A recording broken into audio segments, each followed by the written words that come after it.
Our final night of round robins is upon us for the Overwatch Korea Fall Series, and tonight we'll decide where the last few teams will place within the playoffs. So, Pap, these matches are crucial tonight to try and get an easy ride through the playoffs bracket next weekend. They sure are, Apara. And man, after yesterday's matches, we're still in that cooling off period. We had a couple of easy ones, but also a couple of really close ones, and some returning faces will be in today's matches, especially Dreamers as well. Yeah, they're upon us once again. Now, last night, may have spread some misinformation on the internet. Maybe did a cheeky little overconfidence claim. How could I? It turns out I'm not as good at maths as I thought I was, which I didn't think I was very much in general. But Dreamers are actually still having a chance to not be that top seed if JNGK can 3-0 them.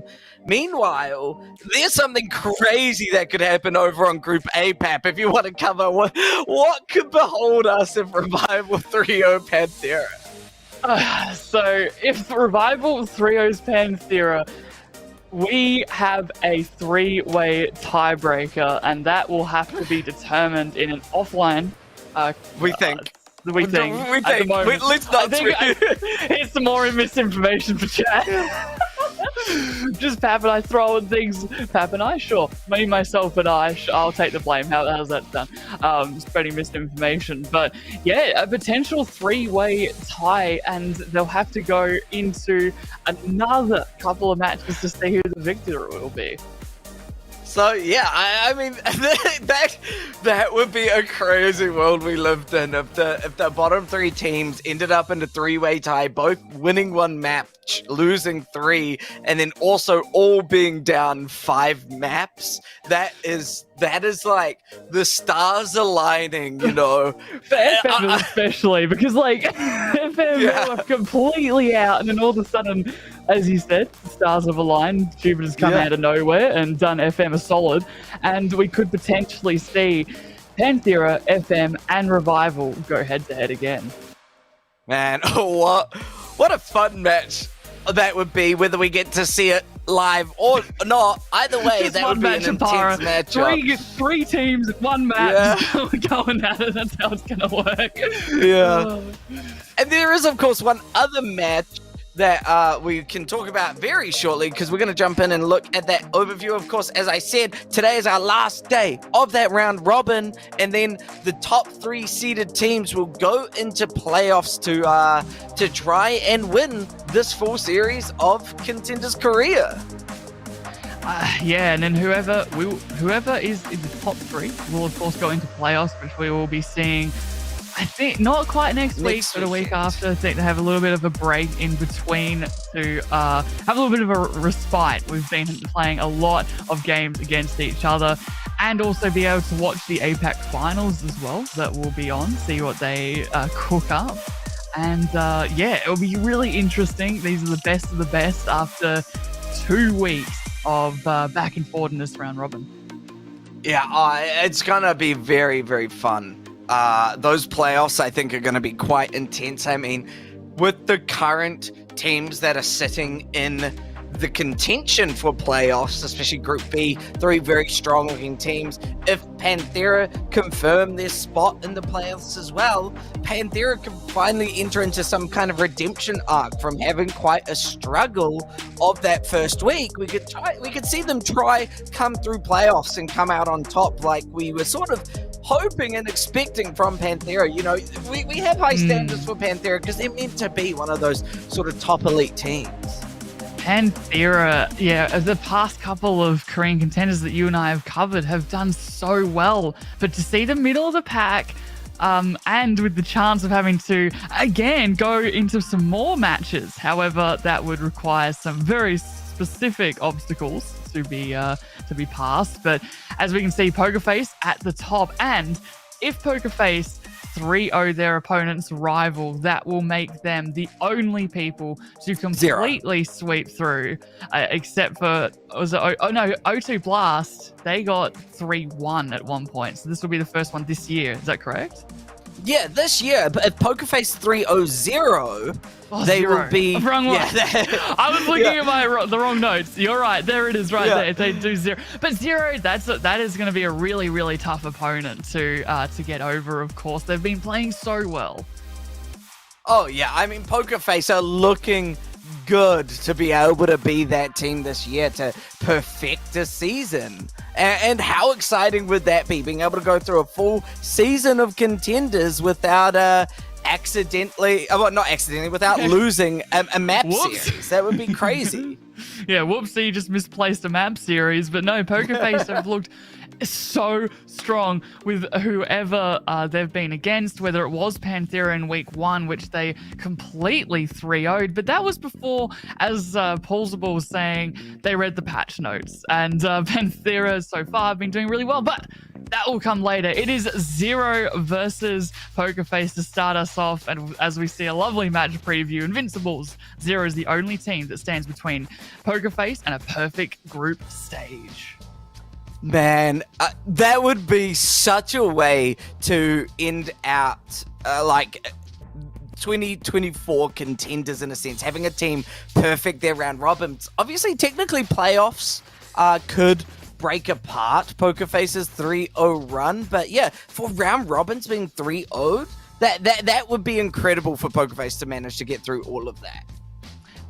But on the other side, though, think of like 0. Yes, they haven't had the cleanest run. They've got 1-3-0 against Revival.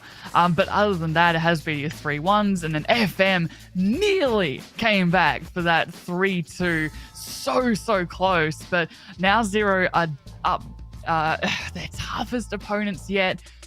Can they pull it through with this starting lineup of... I mean, if Jwoo and Kilo weren't the starting DPS, I don't know who else you'd want there. Absolutely killers attack with the tank. And then Hyun and Crescent will be in their backline. Yeah, I mean, 0 have certainly made some good work with this with this team, FM started to break them apart a little bit, which begs the question of if FM can almost force a reverse sweep. Will 0 be able to hold up against Pokerface? Will they be able to break through potentially the strongest team in our Contenders full series? It's important also to keep in mind both of these teams are very good at control. Just having a look here, none of them have dropped a control map as of yet. So these two going head to head on control first. And there's Pokerface with Proud and Valentine DPSing. And then Peppy, our MVP player from yesterday, is back. And Lego and Simple, of course, are there as well. So oh man, it's tough for 0, but I do have faith. I reckon they will be able to pull it out. We were talking mountains yesterday, and I wouldn't say this is quite Everest, but it's certainly one that you'd be pretty tired to get up on your walking legs. Listen, I mean, if Pepe can just fortify again and not be moved, that will be devastating for 0. I think 0 are definitely going to put up a good fight against Pokerface, no matter what. 0 are certainly that team that's close enough to take on Pokerface head on, and I'm really excited to see how they try and break apart Pokerface's very solid defensive lineup. Hey, it's Lijiang Tower first, our favorite control map, I'd like to point out. And that's, I suppose, I'm wondering why they don't want to lead with Muse for Pokerface if we are expecting to be a little bit more closer quarters for the Zarya. But, Peppy, we have seen a brilliant Sigma come out, some Orisa as well from them too. So that will... It'll be interesting what kind of composition they want to run. On the other side, attack, they're the only tank for 0, but they're a very good one at that. Oh yeah, absolutely. Both of these tanks, actually quite strong tanks. Also, we got to talk about this DPS lineup. They are definitely going to be putting in so much work to try and break apart the backline of each team. So, I mean, Jwoo and Kilo, they've come up to the table and performed well. How are they going to go against the likes of Valentine and Proud, who are very, very strong DPS?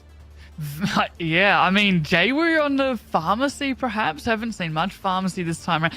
Having said that, I don't think you and I have seen much Lijiang Tower either. So this is the first one that, yeah, we've been able to see. Attack going over through the Orisa. I'd love if Peppy sticked on the Reinhardt. Not surprising to see the Sigma instead, really.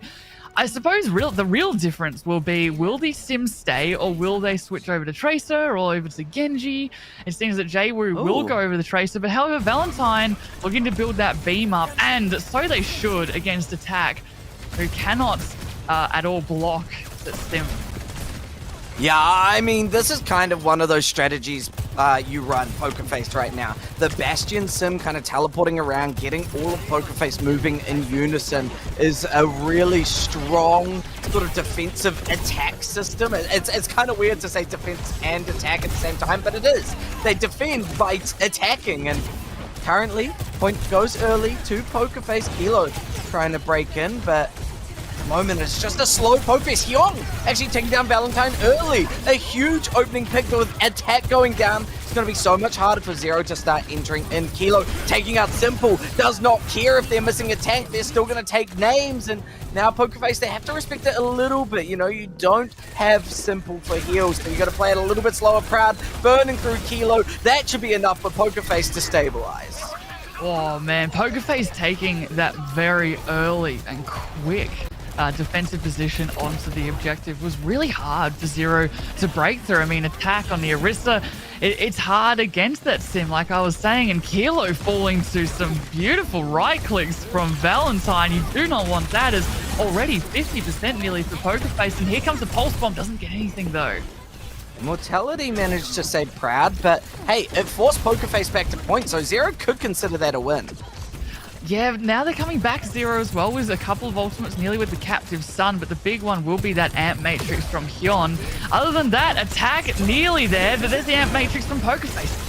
Oh, and Proud just burning right through it, not wanting to get caught out by the opposing artillery strike, Invocation Matrix. This is the artillery strike, Captive Sun as well, onto Proud. Proud managing to avoid any damage for now. A Terror Surge taking down Proud, though, so Proud is not going to live long enough. Simple getting taken down, and that is going to be Zero taking point for themselves. The Zero did very well there, navigating Lego's sound barrier as well, because we haven't really been able to talk about it too much, but the differences with having a Lucio for Poker Face guaranteed them that first point capture, but Crescent having the Captive Stun and also just the relentless poke that Alari can do. Here comes the Teleporter with the Photon Barrier.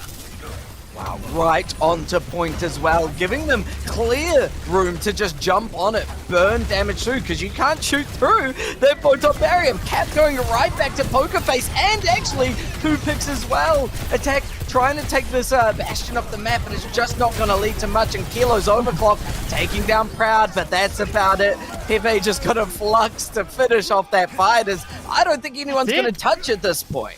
I don't think anyone can, as it will tick over to 100 in Poker Face. They will take the first map relatively convincingly. It was unfortunate for Zero getting completely, I don't want to say outclassed, but certainly outpositioned from Poker Face with that TP, getting behind Zero, who wanted to push forward, wanted to engage quickly to build up that percentage, but it didn't work at all. Poker Face going and bamboozling them. I'm really liking Poker Face's just defensive capabilities. They seem really good at just setting themselves up and not being broken apart. Obviously, Zero did manage to get point capped, but it took a while. It did take some time, and now I guess next question, does Valentine stay Sim still? I mean, you know that Attack is playing the Orisa highly likely. Yes, Jwoo will be going back over to the Tracer, but they need to get some more picks this time round onto Proud, but it'll be Kilo first to fall. Such an early opening pick for Poker Face as well. You can see them just initiate into battle now, trying to run over the supports of Hyung. Kilo has come back now from spawn, so just forcing Poker Face back to point. But with these picks, Poker Face is just going to get the early cap. Another stagger onto Crescent, and it's pretty much the same as what we saw in that last point there with Poker Face. Like you said, very early capture, and Zero now they're going to be scratching their heads. How do we retake this against Valentine, who's just been putting down so much damage, taking out Kilo really early, and it's made it hard for JWoo to even approach. Kilo now hoping to enter in, but now you don't have Crescent, so it's a 4v5. Valentine just trying to zone anyone out, catch somebody with those right clicks. JWoo now gone, Kilo getting chased down. Oh my gosh, this is just Pokerface doing what Pokerface does best, and that is running you over, absolutely steamrolling. Crescent just respawned, Simple. They walked out of spawn and got blown up. Come on. The sun can't set that quickly, surely. Zero, they're coming up with a couple of ults for this next fight at least. You nearly got Terra Surge and JWoo nearly with the Pulse Bomb. Hopefully of redemption, but Pokerface, of course, because they've been taking more fights and winning. They're really close to a lot of their ults. They are actually going to pop the window to begin with. Amplification Matrix, yep, once again, just zoning Zero out, not allowing them to peek because you're going to take so much damage. Crescent down early again, but Kilo evens it up, taking out Valentine. Artillery Strike going to make that approach onto point just a little bit more painful. The Terror Surge from attack not leading to too much. Proud going right in front of an Amplification Matrix, and Kilo's punishing them for it, but Proud took 2 down, so it does not matter as Pokerface are still in complete control. With 82% remaining as well. This next fight will be Rush, as Hyun's gone over to the Lucio in a desperation attempt to touch. Crescent very close to the captive Sun themselves, and it's a full wholesale switch. Attack on over to the Doomfist to be able to touch too, but Pokerface, they've still got ultimates. Does get the touch. Captive Sun comes out, Photon Barrier trying to block it from connecting onto anyone. Gravitic Flux catching out Crescent, and all of Zero are just completely torn apart. Pokerface taking our first map very well.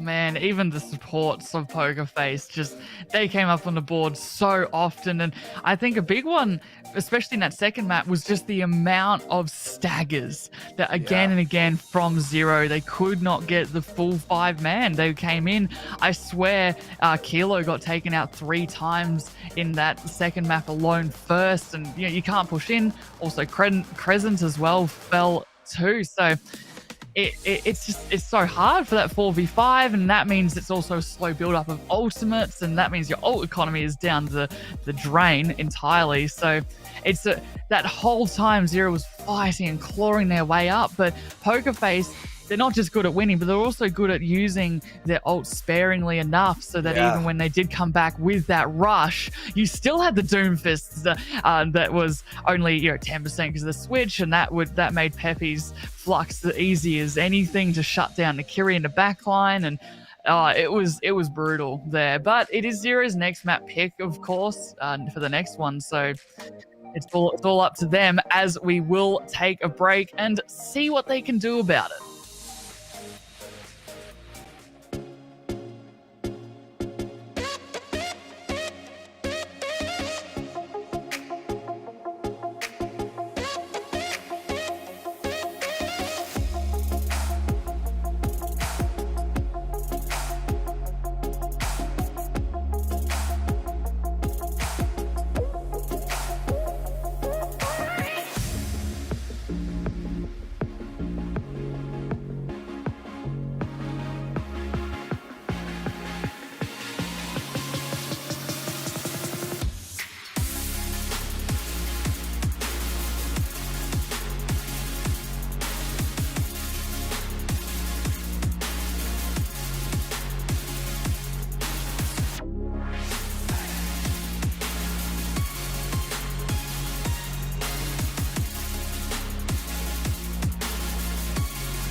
And so, Pokerface are up 1, trying to get that 3-0 and keep their undefeated streak alive. It's certainly a task, but for Titans like Pokerface, it just might be doable.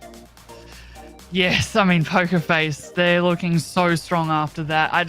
Zero didn't even really get to sniff the point in that second map of Lijiang Tower, so it is Zero's pick, and it does leave a lot of questions that need to be answered. How do you want to play this? Do you want to go all in on dive, perhaps, and go to Blizzard World? Maybe we pay the price of admission, or do we go somewhere like Kings Row, which we've seen once before, twice if you count with Paul's Ball and LaFon, but that's unlikely, but possible if you want to do that sort of really rush down comp. We saw a lot of attack on Orisa, and that would help on Kings Row because there's not as much high ground to take. It's sort of just really flat in the streets area. But no, instead we're going onto Midtown, which is a very tried and true, which is scary for Zero though, right? Did they not just watch what happened with Pokerface yesterday?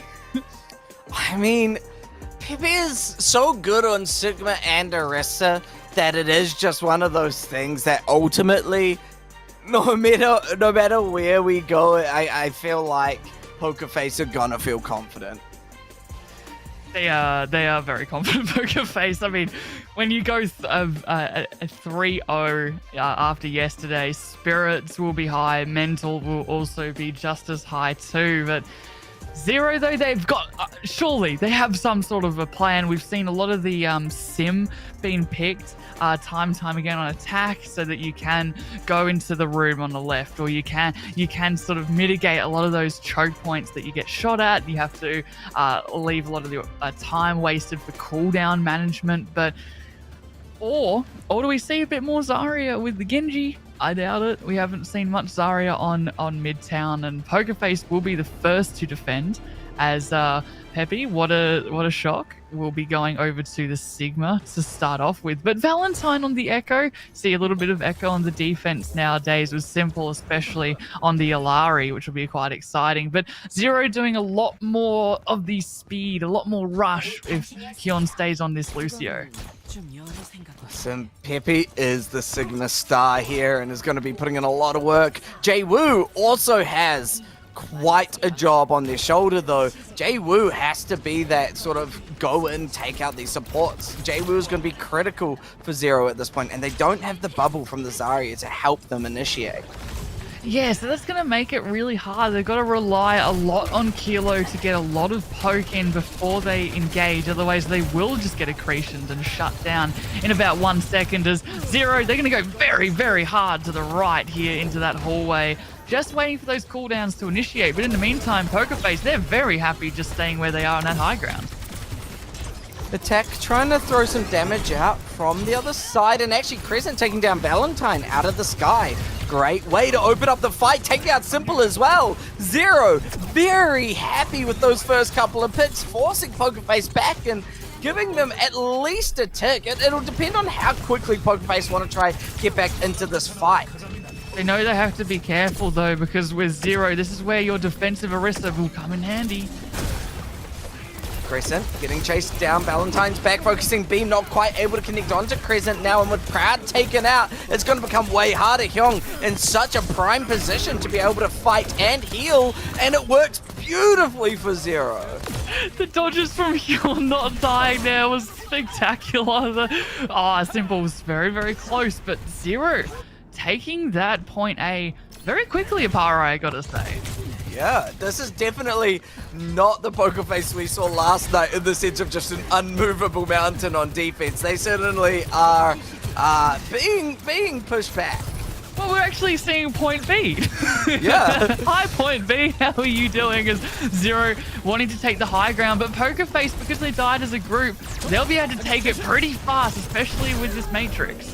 Oh, taking out Kilo, and everyone from Zero respects the Amp Matrix, falls back, attack, getting chased down, but is able to just play around these corners. Captive Sun from Crescent, but Crescent's falling so low, having to hide just to survive. Blade from Jay-Woo, taken out by Simple. 2 ults committed from Pokerface. Zero even, sorry. And Zero not leading to much. 3 ults back. 3 ults, nothing came of it. Pokerface didn't even have to use many at all except the amplification matrix to shut it down. So now Zero, I mean, look, we're building it up, but let's be real, Zero, they do have a lot of time, but with picks like that, JWoo now going back to spawn as well, that's another 20 seconds burnt off the clock. And in the meantime, Pokerface very happy to keep building up to Proud, who's now got their ult too, and it's gonna look a little tough this next one. It's almost worth Zero just trying to force out as many ultimates this time around, expecting to lose, because you have that time on the clock. These overclocks are online though, and an overclock can be such a big ult to turn a fight. If Kilo works it correctly, they could be the playmaker, but Simple coming in with the Captive Sun from behind. Proud as overclock takes down Kilo, attacking Crescent, manages to take out 2 though, so Zero are up 1 at this moment and could try to go in for a fight. Gravitic Flux is going to make it a bit harder to approach for Zero as JWoo's getting completely chased down. Peppy taking them out with the punch here, and it's just getting way too hard now for Zero to approach. Captive Sun taken out of the sky. Proud was just watching you on the screen. Kilo's overclock is back, takes out 2, finds a third. That's what I was talking about, Kilo. Finish off Simple and get this payload moving. Team kill all off the back of that overclock that you were talking about. But that was spectacular. Pokerface, they were thinking, oh yeah, we have so many ults, we can't possibly lose this, and Zero made them hold their water, I guess. That was absolutely crazy. Pokerface now, they're kind of scratching their heads. They're like, well, we can't lose this one, otherwise points lead will go to Zero. Attack though, kind of a bit lost in the underground at the moment, waiting for the rest of their team to push up behind Pokerface. But of course, Valentine knowing exactly where they are. But Kilo still getting the pick.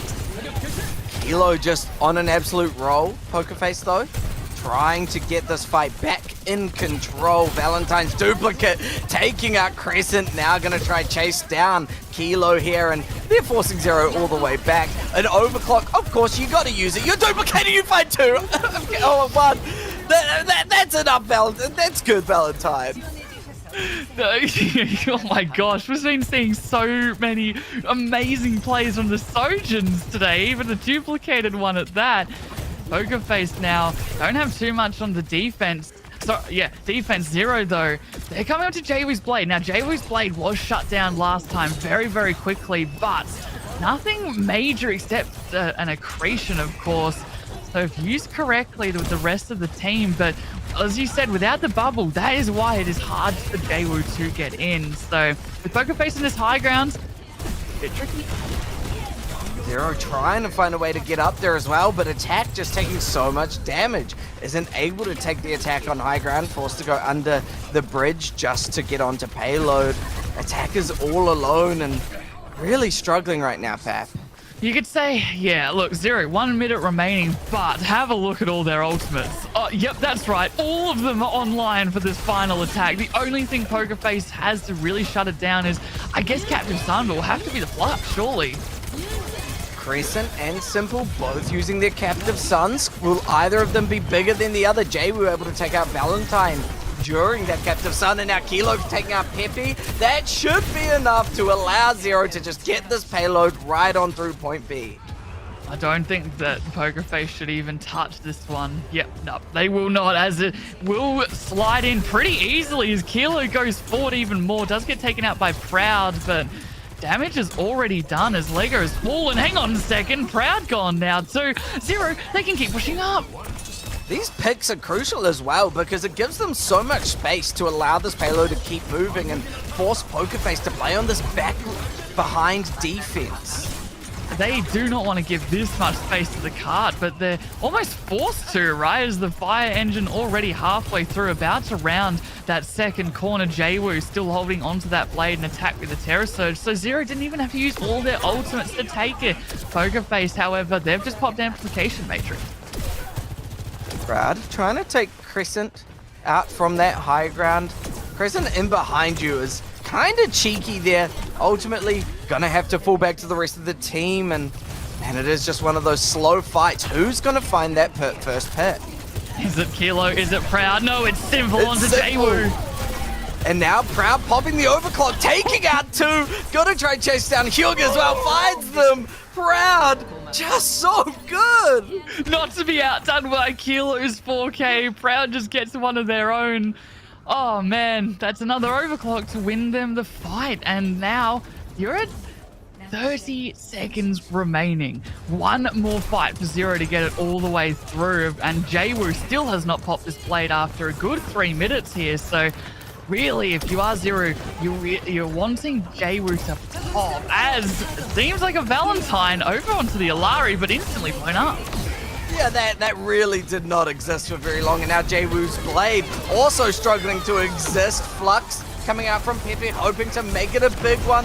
The captive sun onto Pepe, though. They're taking a lot of damage. Simple looking for it, managing to find it onto attack, wanting to keep Pepe alive, but there's an amplification matrix. Valentine now falling low as well. Kilo wanting to get into this fight, gets caught by a bunch of sticky bombs. Attack managing to take Valentine out during it though. Kilo now, this payload back in control for Zero in overtime. And Pokerface put so much into that. The Flux got no value, neither did the captive sun, and Valentine switching over to a last second Torbjorn too. But it will be Lego with the Air Matrix for this final one. Zero, they actually don't have anything. It's going to be a very dry fight for them. Proud really wanting to get a couple of good quick picks to ensure that the payload stops, and everyone actually got off.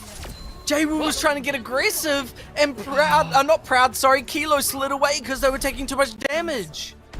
Yeah, I think they were really hoping for attack to be able to stay on, but they got taken out by Valentine's Torbjorn there towards the very end. That is a C9 that you do not want. However, it was always going to be very tricky just to stay on the carts. It feels a little bit mean to say C9 because there was an Amp Matrix right in their face. Here comes a Kilo right in your face with that overclock. Man, we've seen some incredible Sojin plays, haven't we, Opa? Oh yeah, I mean, there's a reason I said these overclocks can completely turn a fight, and that's because both these Sojins are just so talented at, clicking heads and just clicking the enemies in general. Playing the Overwatch. I mean, both of these players have had player of the matches in the past, and for good reason. Their Sojins are both absolutely brutal. However, if what we're seeing is to be believed, we might not see a Sojin from Pokerface, as they will be going over to the Bastion, like we saw a lot of yesterday. But Zero sticking to the more cookie cutter defense that we usually see on Midtown, with Jwoo gone off of the Genji, now onto the Echo for those sticky bombs and the focusing beam. But Pokerface, they're bringing in Symbol on the Ana. We don't really see Anas very often, because usually you kind of have to almost leave them in a backline, but because there's nothing to cleanse or nothing to remove the anti-nade, could be big. However, Simple, I'm getting bamboozled again as they've gone BAP last second. Valentine, though, still with the teleporter, as they'll be looking to go into the little house. They're renting the apartment again. Everyone loves to rent out this apartment. It's a nice safe space for a little bit there. You can see some artwork, appreciate the decor of this room, but also take a lot of damage reduction with just all your natural protection. Is Zero just figuring out how we're going to go in against them. Now look at that TP right onto the high ground of that train. It's going to be Proud left alone in the apartment, trying to find a target, a straggler all alone. It's going to be Crescent pulling first. Jwoo taken out now. Proud does follow, but it looks like Pokerface is setting themselves up nicely to get a quick pick. Jwoo not going to let it happen. Attack as well. All of a sudden, Zero completely break apart Pokerface's attack. They have, and now with attack against the wall, this attack from Pokerface is all but complete, as the last straggler is somewhere behind them. It will be the Alari of Crescent, but they're not going to be around for much longer. As, yeah, the attack, then, are they? Oh, wait, no, I got completely back. I thought they're bamboozling themselves. No, they're back on it. Yeah, Pokerface back in it. They kind of just went on a whole map tour, so trying to weird. see Like, all the sites. Everyone went everywhere, and now finally back on the point, remembering what's happening. Attack taking down Simple. Jay was duplicate, putting a lot of pain onto Proud, throwing some sticky bombs out, not quite confirming the kill. Peppy falling so low, not able to survive on that point. Attack Sigma able to hold strong for now. Proud's gonna fall, and Zero shut down the little bit of clown fiesta that Poker Face threw out there. I was like, oh yeah, look, this is normal. Poker Face will be capped. No one was really there. Everyone was out on their own, pretty much little mini fights there. And because of that, they only really got one tick out of that. Poker Face looking for their second one here, but Zero, they're coming up with almost every single ult except for J-Woos. But here comes the Photon Barrier from Poker Face to begin with. Attack trying to find a good gravitic flux through that Photon Barrier, manages to catch out Simple. The immortality's not gonna save them. Valentine hoping to get a little bit of revenge onto Attack now as everyone's getting so aggressive. The captive son from Crescent, though, is helping out. Peppy, Terra Surge in the amplification matrix, so you are gonna fall because of how much damage there is, and Zero not giving Poker Face an inch.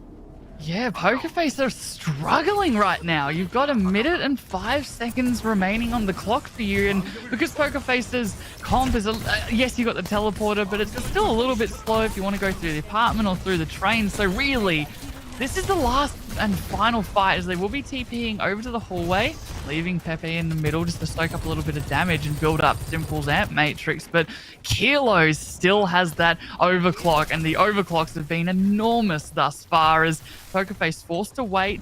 40 seconds remaining, and Zero, they could take Midtown.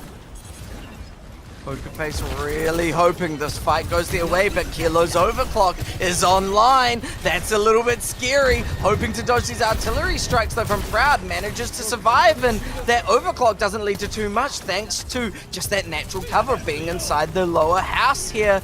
Amplification matrix from Poker Face is just getting forced right out. Everyone's just pressing W. Crescent and Attack are doing all the work there. That gravitic flux taking down Simple, and Poker Face's hopes of going with an undefeated season is falling away as Zero managed to shut them down in Midtown.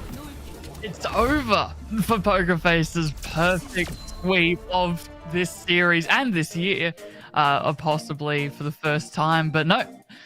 Zero, we've said it before, they're not to be counted out for. They have done really, really well in this series so far. They've remained undefeated. It's just that they've had a little bit more trials and tribulations against the likes of FM, but yeah, we're seeing it here, why they are second seed in their group. Yeah, Zero finally putting on a bit of a performance, showing that Poker Face is not as invincible as they were looking. Both Dreamers and Poker Face managing to lose a map now. The question is, are Zero going to be able to continue that momentum and break Poker Face apart? Because, of course, Poker Face, they still want to win this. They want to get that #1 seeding. Well, guess what map's next? Flashpoint. It's Yeah. going to be Flashpoint.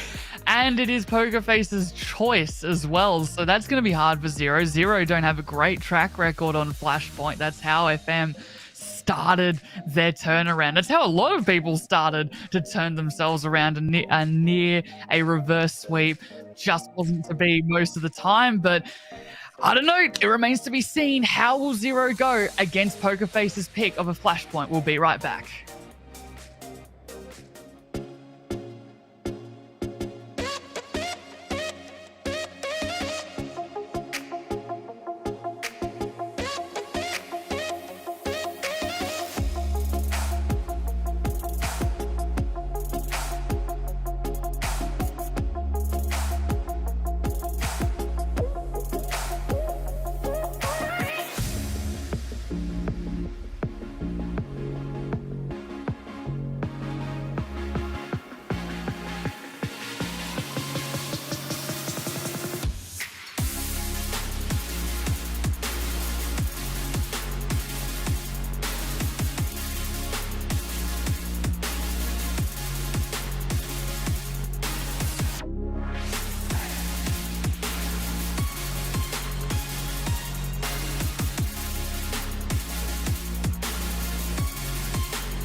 Zero have warmed up and now are looking to try and take the series by storm. Of course, it's 1-1 at the moment, so technically it's anyone's game, and moving into Flashpoint, this is the map where the mighty can fall, Paps, so I'm very excited to see what way this goes. It's honestly anyone's game at this point in time, and yes, there's a bit of a difference between Flashpoints, but there's only 2 Flashpoint maps. So that means both teams have exceptional experience on both of these maps. So no matter what you pick, it's pretty much even. It's really just what are they more comfortable in picking in terms of the comps and what comps work best on which map. We've talked about it time and time again, but for example, like you pick Savasa if you want a lot of that, like Milgaru picked it because they're incredible ball players.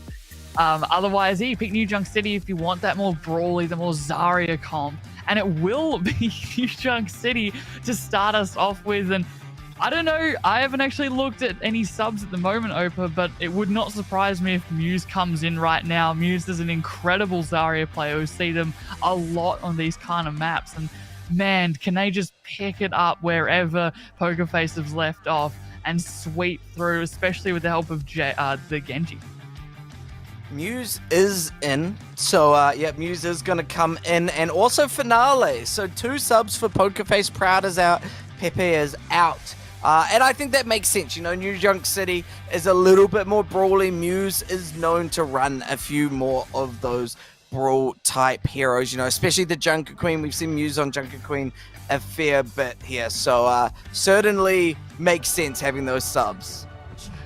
Yes, and Finale is an incredible DPS player, especially hit scan. That's why you'd bring them in, and seeing them on the Soldier, it wouldn't surprise me if they switch over to this Soldier in the last second, but if they don't, Soldier has been seeing a little bit of picks here and there, but yeah, there you go. That does not surprise me at all. Valentine over to the Genji, of course, with the help of Muse. Will be hoping to get those really, really quick and early picks. Jwoo, however, going over to the Sim, doubtful that will stay, as they will go over to the Tracer, which they're liking a lot, actually. Didn't really work out too well in Lijiang Tower, but hey, this is Flashpoint. A lot more areas to flank. See how it goes.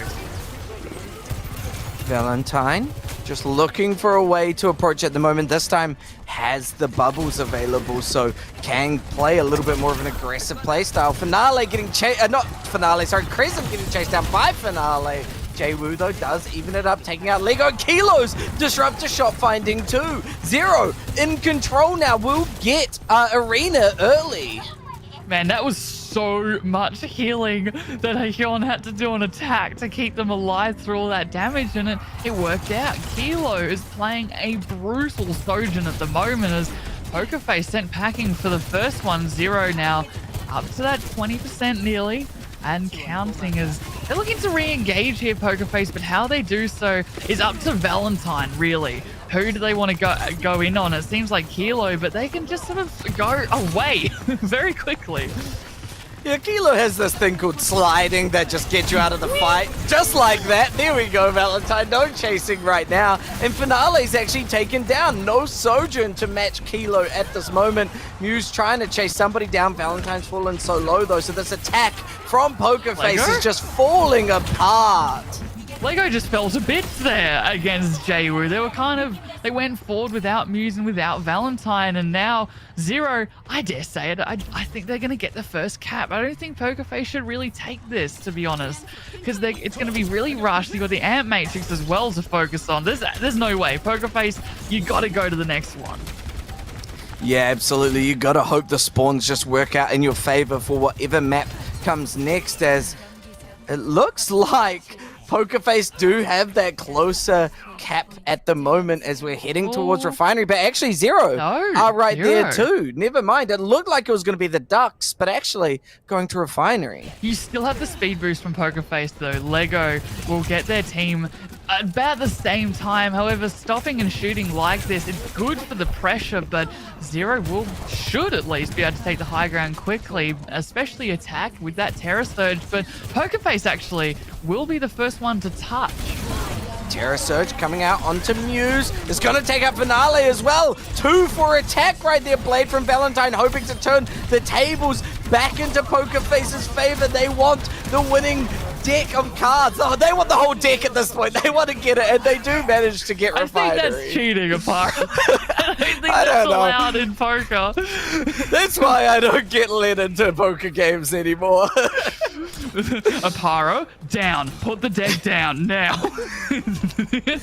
Oh, but like, there's good cards in there, and that's exactly what Pokerface have. They still have good cards. They're coming up with the grab. They've also got the sound barrier for this next fight too. That will negate Crescents right now, who've come in. Mr. Captive Sun though.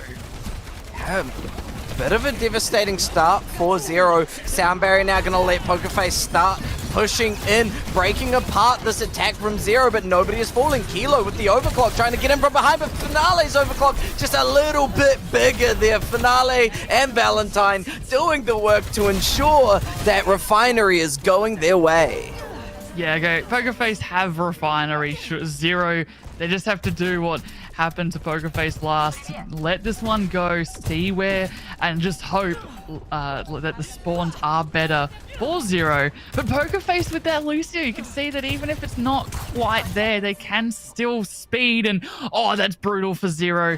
However, if they can get there fast enough, their back is turned, Pokerface. They're constantly worried about where their opponents are, but with Muse with the grab for this next fight and nothing to really stop it except an immortality field here, it's all about how much damage can be put into it. Yeah, Pokerface are going to have early access to the Ducks. As you can see, they can play up on this bridge now here, but Zero, they do have quite a few lines of entry. You know, they can get all around.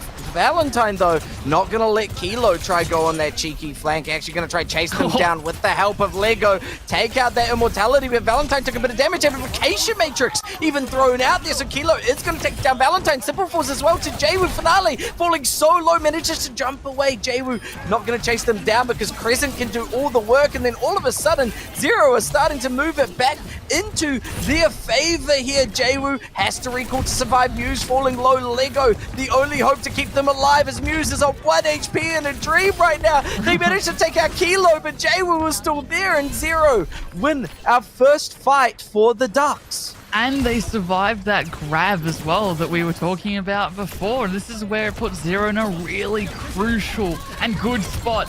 Pulse Bomb missed, but Amp Matrix is out for Simple. But can they put any damage through, as it seems to be Crescent, the one on the high ground at the moment, not allowing Pokerface to push on. Another Captive Sun got used as well, so 2 ults from Zero, not quite affecting Pokerface in any ways. Terra Surge combated by a sound barrier, now a blade from Valentine as well, gonna take out Crescent, now chasing down Hyon. Hyon is just running, terrified, the monster is chasing them. That was a horror movie if I've ever seen one, and Pokerface still hoping to get this point, but Kilo is still there, takes out 2, uses bubbles, not gonna keep them alive long enough. Muse does find 2, and Finale is still here, just trying to dance around attacks for damage. It is so low on either side, but the javelin spin attack takes it and confirms the Ducks for Zero. 29 HP. I think Pokerface want to keep going though. Lego's on the high ground, does fall a little bit low. I don't know if you want to. There's last second touch. Okay, Pokerface. Lego, yeah, managing to get that overtime for the Ducks. Might be able to find some kind of hope, but with Lego getting taken down, Valentine now forced to touch. Bubble burnt away. Valentine falling so low. Crescent taking 2, gets the Ducks, and now the remaining stragglers of Pokerface are gonna be chased down. Yeah, no one on either side had ultimates for that fight. So it helped both teams really to build up those ultimates. Zero as well as Pokerface, as now they are closer to that overclock. Simple as well, back with the Amp Matrix. And Pokerface have a significant lead now over Zero for this next point. Junkyard, gonna be early presence from Pokerface. However, once again, we saw that Zero doesn't care if Pokerface gets there first. Jwoo has this Pulse Bomb, looking to ult onto anybody from Pokerface and take a early fight here as point is unlocking to Pokerface. They will get first cap. How is Zero going to enter in? Yeah, Zero just kind of on the high ground, just looking for that poke like they did before in Ducks, but at the moment, haven't found anything too significant. Flat Valentine falling quite low. Here's the Captive Sun to begin. Crescent really wanting a Captive Sun to work out. It's going to lead to at least Lego falling. There are 2 from Pokerface taken out of this fight at the moment, and now JWoo's Pulse Bomb isn't even needed to be able to win this fight. They have the point back. Terra Surge thrown out. Finale does take Crescent down in the mix of it all, but ultimately Zero are in full control again and putting themselves in a good position to potentially win our Flashpoint. Yeah, Pokerface, that was a rude pulse bomb onto Valentine there, but Pokerface, they want to play together, they want to play around their Zarya, whereas Zero, they don't need to do that. They don't need to play around their tank. Attacks like just the battle cattle that can survive anything and everything thrown at them, so that allows Zero to poke from so many different angles. However, if this Lucio is to be believed, you can just chase him down. Crescent gone first, Kilo follows, Zero now down 2 players, and Pokerface really do not want to give up this point. Valentine taking down Hyun, now just jumping on top of attack, and Pokerface will get this back. They cannot lose this point. No, they have to hold on to it now, pretty much the whole way, right? It ticks up so much faster than what we see on Control, but it's pretty scary stuff if you are Pokerface, because none other than Kilo has their overclock for this next one. And Pokerface, however, they were able to build up some pretty good ones. Valentine with the Blade, and with the help of Muse's Bubbles, could get, well, needs to get, should I say, for their team, a lot of elims in this next one. Lego just trying to slow down Zero at the moment. You know, Zero had kind of been running over everyone, but Kilo coming from the side, popping the overclock. Kilo's overclocks have been big. Can it happen again? Valentine has this Blade, looking to chase down Crescent. The immortality saves Crescent, at least for now, as Crescent is getting completely chased down, but Valentine not getting the value from the Blade as needed. Simple did take out attack though, so no tank for Zero. Zero couldn't even touch. Didn't manage to get there on time, so all of a sudden, Pokerface had put us 2-2. We're going to our last point, which is going to be bomb flats here, Pat. Oh man, and Pokerface managed to eke out a win there. Hyun running towards the next objective, but really I think they need to run towards the rest of their team here so not to get picked off. However, Pokerface, they did lose a couple of members here, so don't have to worry too much. Zero coming into this last objective with some really good ultimates. The Terra Surge will help to lock everyone up, make sure everyone uses their bubbles, as it doesn't get a pick, but significantly damages them. Yeah, Simple fell so low. Captive Sun, however, making it hard for Finale to confidently use their overclock, and actually also took out Lego here. Finale finds Crescent, 1 support down from each side at the moment, and Zero's going to use it to their advantage, it seems, as Finale falls. Simple's gone as well, Muse falling so low, and Zero get our first fight win. Yeah, JWoo is playing a really mean Tracer right now, just waiting like a shark for blood. Anytime anyone's bleeding just a little bit, pounces onto Pokerface, and that's what splits them up. Like I said, they want to be together, but as soon as Zero can just make one of the swimmers go a little bit further away than the rest of the pack, something like this might happen. Simple, very, very close to falling there, just gets out with their life, which is a good thing too for Pokerface, as he has the Ant Matrix. And we're entering into this last fight territory as well, so losing anyone is just a dangerous territory for Pokerface. Muse falling so low, the Javelin pushing them around. Finale getting completely chased down. Kilo caught into a grab though, but it's attack on the board. Valentine does manage to take Kilo out, but Zero are just in complete control, and all of a sudden, our Flashpoint goes to Zero. They're up 2-1 now. Oh man, what looked like an absolute clean sweep from Pokerface throughout this entire series has quickly turned into a match point to their opponents. They cannot seem to get on top of Zero right now. But Flashpoint, it was a close one though. It was 3-2 across the board, and that was also, keep in mind, that was Pokerface's pick as well for the Flashpoint. Yeah. They wanted to go on Junkertown. They know, New Junk City. They know how good Muse can be on that Zarya, but it just didn't work. It did not work for them. They were all together. They'd get split off. They'd get picked off from an incredible attack. And JWoo and Kilo played exceptionally well from all these different angles that just overwhelmed Pokerface. Yeah, it definitely looked like Pokerface were just feeling completely uncomfortable there, not knowing how to approach these fights because there was so much damage coming out, especially from Jwoo there. So at this point, Pokerface are looking like they may not be sitting in the top seed. I mean, I've already lied and messed up my maths, but I think if my maths is right, and if Zero win this next map, they have +8, I think, and Pokerface will be +7, which means Zero, if my math is correct, could be coming out on top. I really want to clarify that. We're going to find out if my math is correct after a quick break, or Pokerface can come back. Don't get a calculator anywhere. for a par. We'll be right back.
Pokerface are crumbling at this point, as it really seems like Zero might be the team to take it as we move into push. We'll see whether Pokerface are able to come out on top. You having fun over there with your camera, Pat? I saw what's going on. It was so bad. It was so fuzzy. Almost as fuzzy as your maths. But no, as we go into potentially the last map, Zero looking really strong at the moment. I mean, Pokerface, they held their deck of cards. They had a straight for on control, a straight run through, really. But then all of a sudden, the river came out in poker, and it was like, oh my goodness, Zero, they're coming up with a flush. And it's ever since then, it's been in Zero's favor. Yeah, Zero are looking good at the moment. Pokerface are gonna have to figure something out, and moving into our next map, this could be the decision that turns the fight into Pokerface's favor. Esperanza. It's a very solid push map, you know, it's arguably what a lot of people's favorite push map, and I think it is a strong choice for Pokerface. Strong choice for poker. We've seen a lot of Esperanza, especially in a little bit of APAC, but also in the past when Winston was really prevalent and when even Ball was really prevalent too. So, what do they want to play here, Pokerface? This is their final chance to not get knocked down.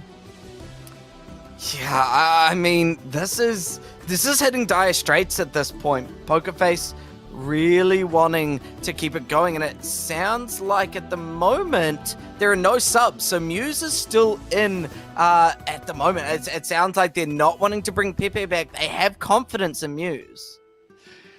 Yes, they have confidence in. Do they play Zarya? I suppose. I mean, you wouldn't really want Pepe if that's if, of course, they wanted the Sigma. It's not to say they can't play Orisa. So I'm seeing that it's like, yes, okay, they want to keep the Zar going, but Zero, they're loving this Orisa at the moment, and it's working. It's working so well. We've seen a lot of, is Orisa better right now, or is Zarya better right now? But it's really down to how well can the DPS open up with the space provided from their tanks, and Zarya really just opens up space with the Genji and Valentine, but time and time again has been Jaywood in the back line, and then Kilo in the front, just landing those headshots and completely tearing apart Poker. Now Valentine trying to get really far up early, hoping to catch someone out like Kilo, but Valentine's the first one taking all the damage, manages to get bubbled to survive for now. Kilo sliding away. Valentine caught in an uncomfortable position, but the rest of Pokerface are there to come help, apart from Finale, as Jaywu has executed them. Attack taken down, though. These picks are going back and forth with the simple falling from the sky. It does look like Zero might be able to get this into control. Jaywu! What the heck? In the backline just has not been shut down, have they? At all. Because of that, just the free reign that Jaywu found themselves in as, Philip starts, the bot starts to get pushed into Pokerface's territory rather quickly. Attack did fall, but honestly, by the time Pokerface can get all of their troops back together, Attack, they'll be back. On the high ground will be Crescent and Hyun looking for their first pick, as Finale taking a little bit of an off angle to see if they can get that railgun charged up and for a first pick, but point in time, Zero very happy. Valentine really wanted to take Kilo out, but man, that power slide is just too good at the moment. Captive Sun from Crescent, not gonna, well, it is gonna lead to a bit. Lego and Finale taken down, Valentine simple following. Pokerface are in complete shambles at the moment. What's going on? They just can't pick themselves back up. They've done they tried to do a special card trick, dropped all their cards on the ground, and still scrambling to pick them all back up. I mean, Finale now is like, stuff it. You know what? I'm gonna play Tracer too. Jaywoo's Tracer's been such a menace. But Finale now will have to work in tandem with Valentine, but there's only so many bubbles that Muse can bring out to protect these flankers at the moment, though. Finale, there you go, got their counterpart Jaywu off on at least something going in their favor at this point in time. Zero are going to completely respect that pick as well and fall back, but they just baited them into their territory. The amplification matrix came out. That Kitsune Rush, however, is going to allow Pokerface to stay in control for now. Muse able to find two, and Attack will fall too. But during that whole time as well, Zero did manage to get first cap. So that means that Zero, they'll be able to recontest rather quickly. The good thing though, Pokerface only had to use the Kitsune Rush to take that fight away from Zero, as they still got the blade. Also, Muse managed to hold on to grab, and you're pretty happy. Zero used a lot of ult that came up empty really, but Kilo with that overclock. We've seen it time and time again, but Kilo can just turn fight solo. Oh yeah, Kilo could come up big here at the moment. This blade completely taken out. Valentine, not like this. Simple starting to fall low as well. Kilo putting in so much work. Muse does find Hyung, however, but Kilo does not care. They've got the bot moving, and Pokerface are going to have to play from behind. They will, and they didn't get front spawns either, so this will give a lot of territory push into Poker's area, and Zero looking really strong right now. However, Muse, they just use grab. They don't get anything for us. Oh, they got Kilo. Kilo They got falls, Kilo. Crescent Okay, they got Kilo. follows. Yeah, there we go. All of a sudden, Pokerface finally going back all the way back to where the bot is living, and Jaewoo is gone too, so...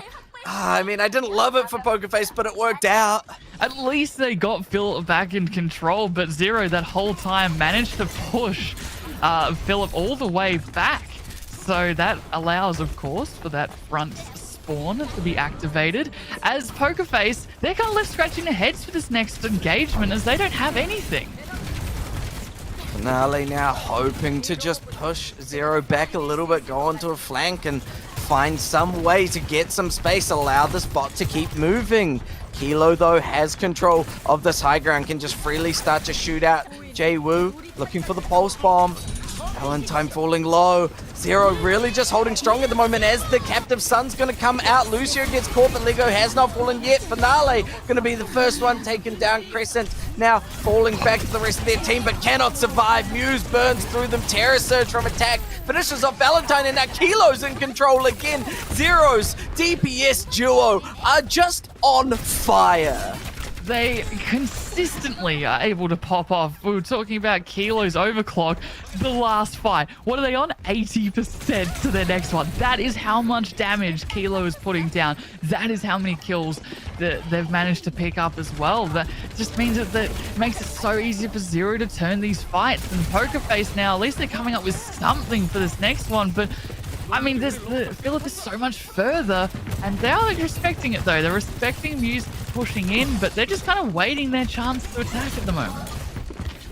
Jaewoo's pulse bomb ready to land onto any target. Simple doesn't get caught out as Muse was able to finish off Jaewoo. Kilo, though, overclocking and taking out Valentine, trying to find their next target, which is going to be the Lucio. Sound barrier from Lego, though, keeping them alive for now. Kilo getting chased down. Finale taken out.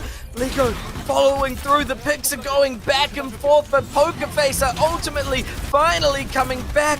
Will they be able to get a little bit further of a push this time as Jaewoo's back in the fight now? Attack still holding strong. Pokerface slowly but surely breaking apart Zero, but it took so long. Yeah, at the end of the day, it's just time, really, that Zero's looking to burn off, and that was perfect. It burnt off a lot. It also burnt off sound barrier for Pokerface, but they have 4 ultimates that they're coming back with. You wouldn't want to use all of them at the same time here, but Kilo not having overclock, that gives Valentine a little bit of a sigh of relief that it won't be shut down quite so easily, as it is directly on Kilo this time round. They're like, no, you going down.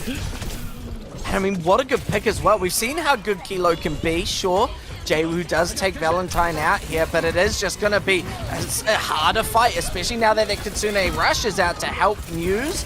Lego did get taken out. Jaewoo trying to take down their Tracer counterpart of Finale, but decides to not take the fight just yet. Terror Surge onto Muse is able to bubble the grab, took out Crescent as well. These fights have been so scrappy back and forth, and ultimately, this time it looks like Zero should be the winners of this fight. That was a strange aggressive play, should I say, from Valentine there. Got nothing except being picked off, and now Pokerface, they have to just continuously back up here. Muse is gonna take that pulse bomb, and Simple joins in too for the pulse bomb, and this bot will continue on for Zero. And that's no front spawn either for 3 members of Pokerface. That will buy Zero a lot of time here to push on through. Kilo made a switch over to the 76, actually. I haven't pointed that one out yet. Very close to the tact visor. Finale very cheekily in the backline. Does not want to get picked off right now. Forced to recall very early here. Apara, if they fall here, that is brutal. Finale's gone. Pokerface are not happy with that pick. It's so much harder for Pokerface to try and take fights. Your Trace is no longer available to assist. And look, Valentine is just struggling to do any damage to attack. This bot is still moving as well as Jaewoo can just sort of teleport onto that point. Crescent in attack, chase down Valentine without Genji. Now it's Finale feeling that pressure as Genji's gone. That pulse bomb not gonna take Kilo out. The tech visor still online thanks to a really good immortality. Muse though in from behind takes down Hyung, hoping to bring a little bit of pain onto attack. Jaewoo also getting chased down. Pokerface are still in this, but with a minute 20 on the clock, it is really getting difficult. Now, look, Euphoria in the past, they have shown us that even with such a large deficit of where the barrier is for them, they did manage to bring it back and claim the win.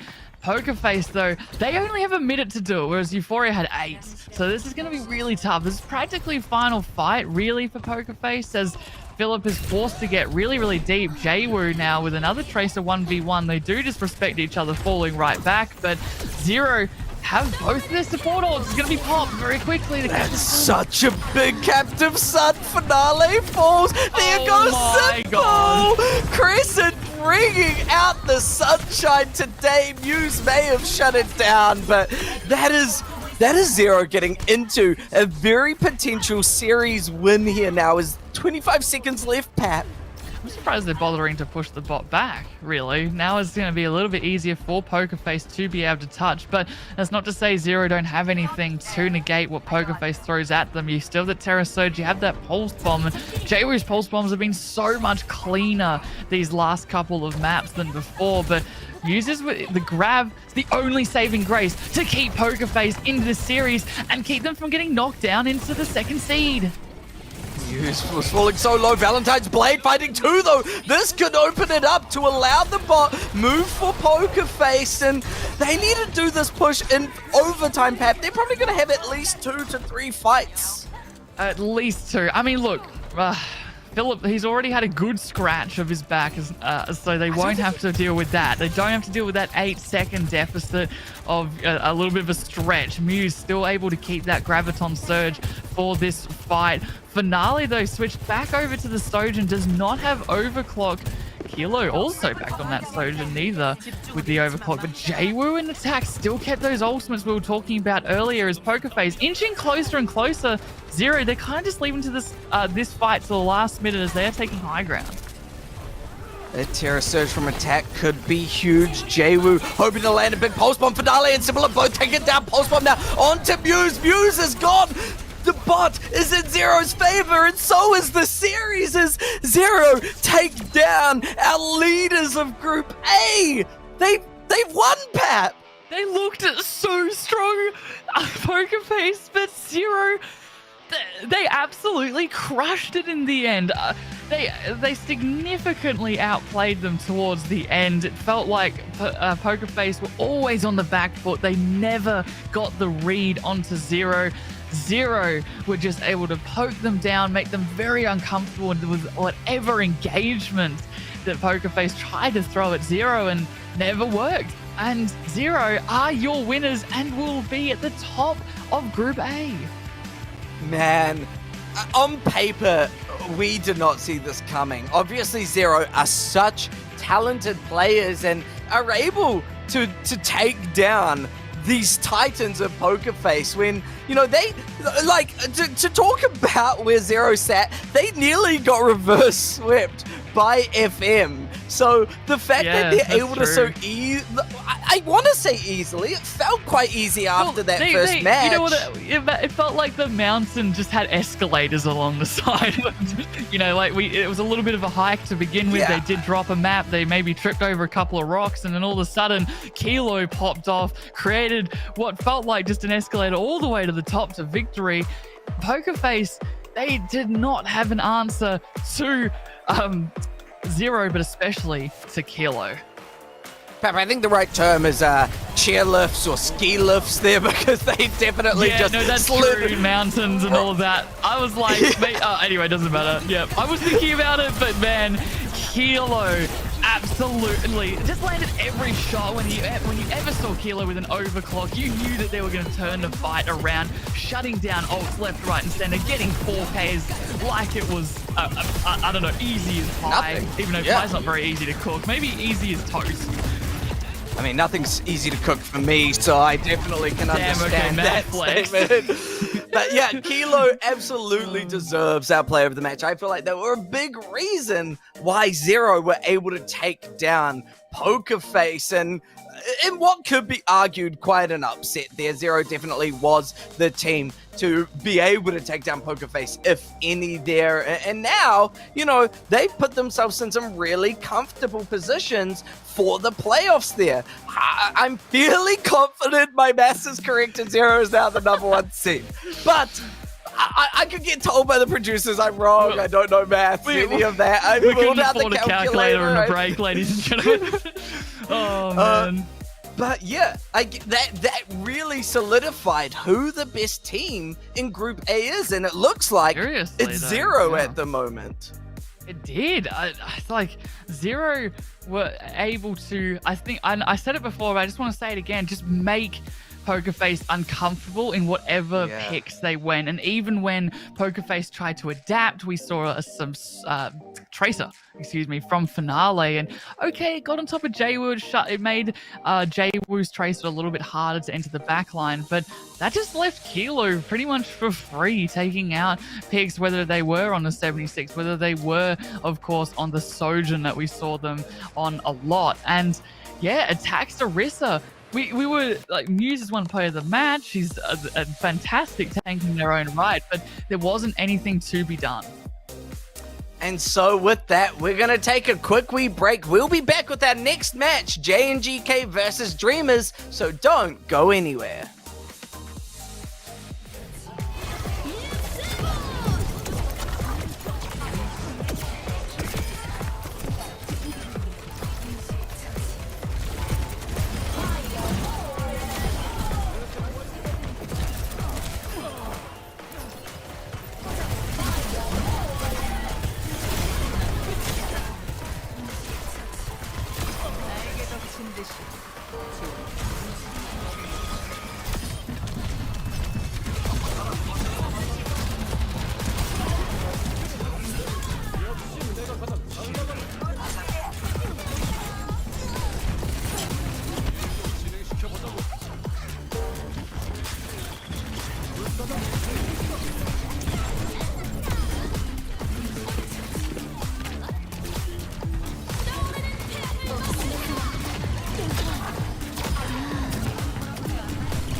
We're on to our next series of the night, Dreamers versus JNGK and Pap. I've pulled out the calculator this time. I am confident in these numbers. We can afford a math budget, ladies and gentlemen. Yeah. We got We a figured calculator. out how to do maths. We figured it out. So, here's some fun story for you, Pap. Hit me with it. If JNGK lose to Dreamers here, they are third place, just no matter what. If they beat Dreamers 3-2, they place themselves in a second place seed, just above SPG.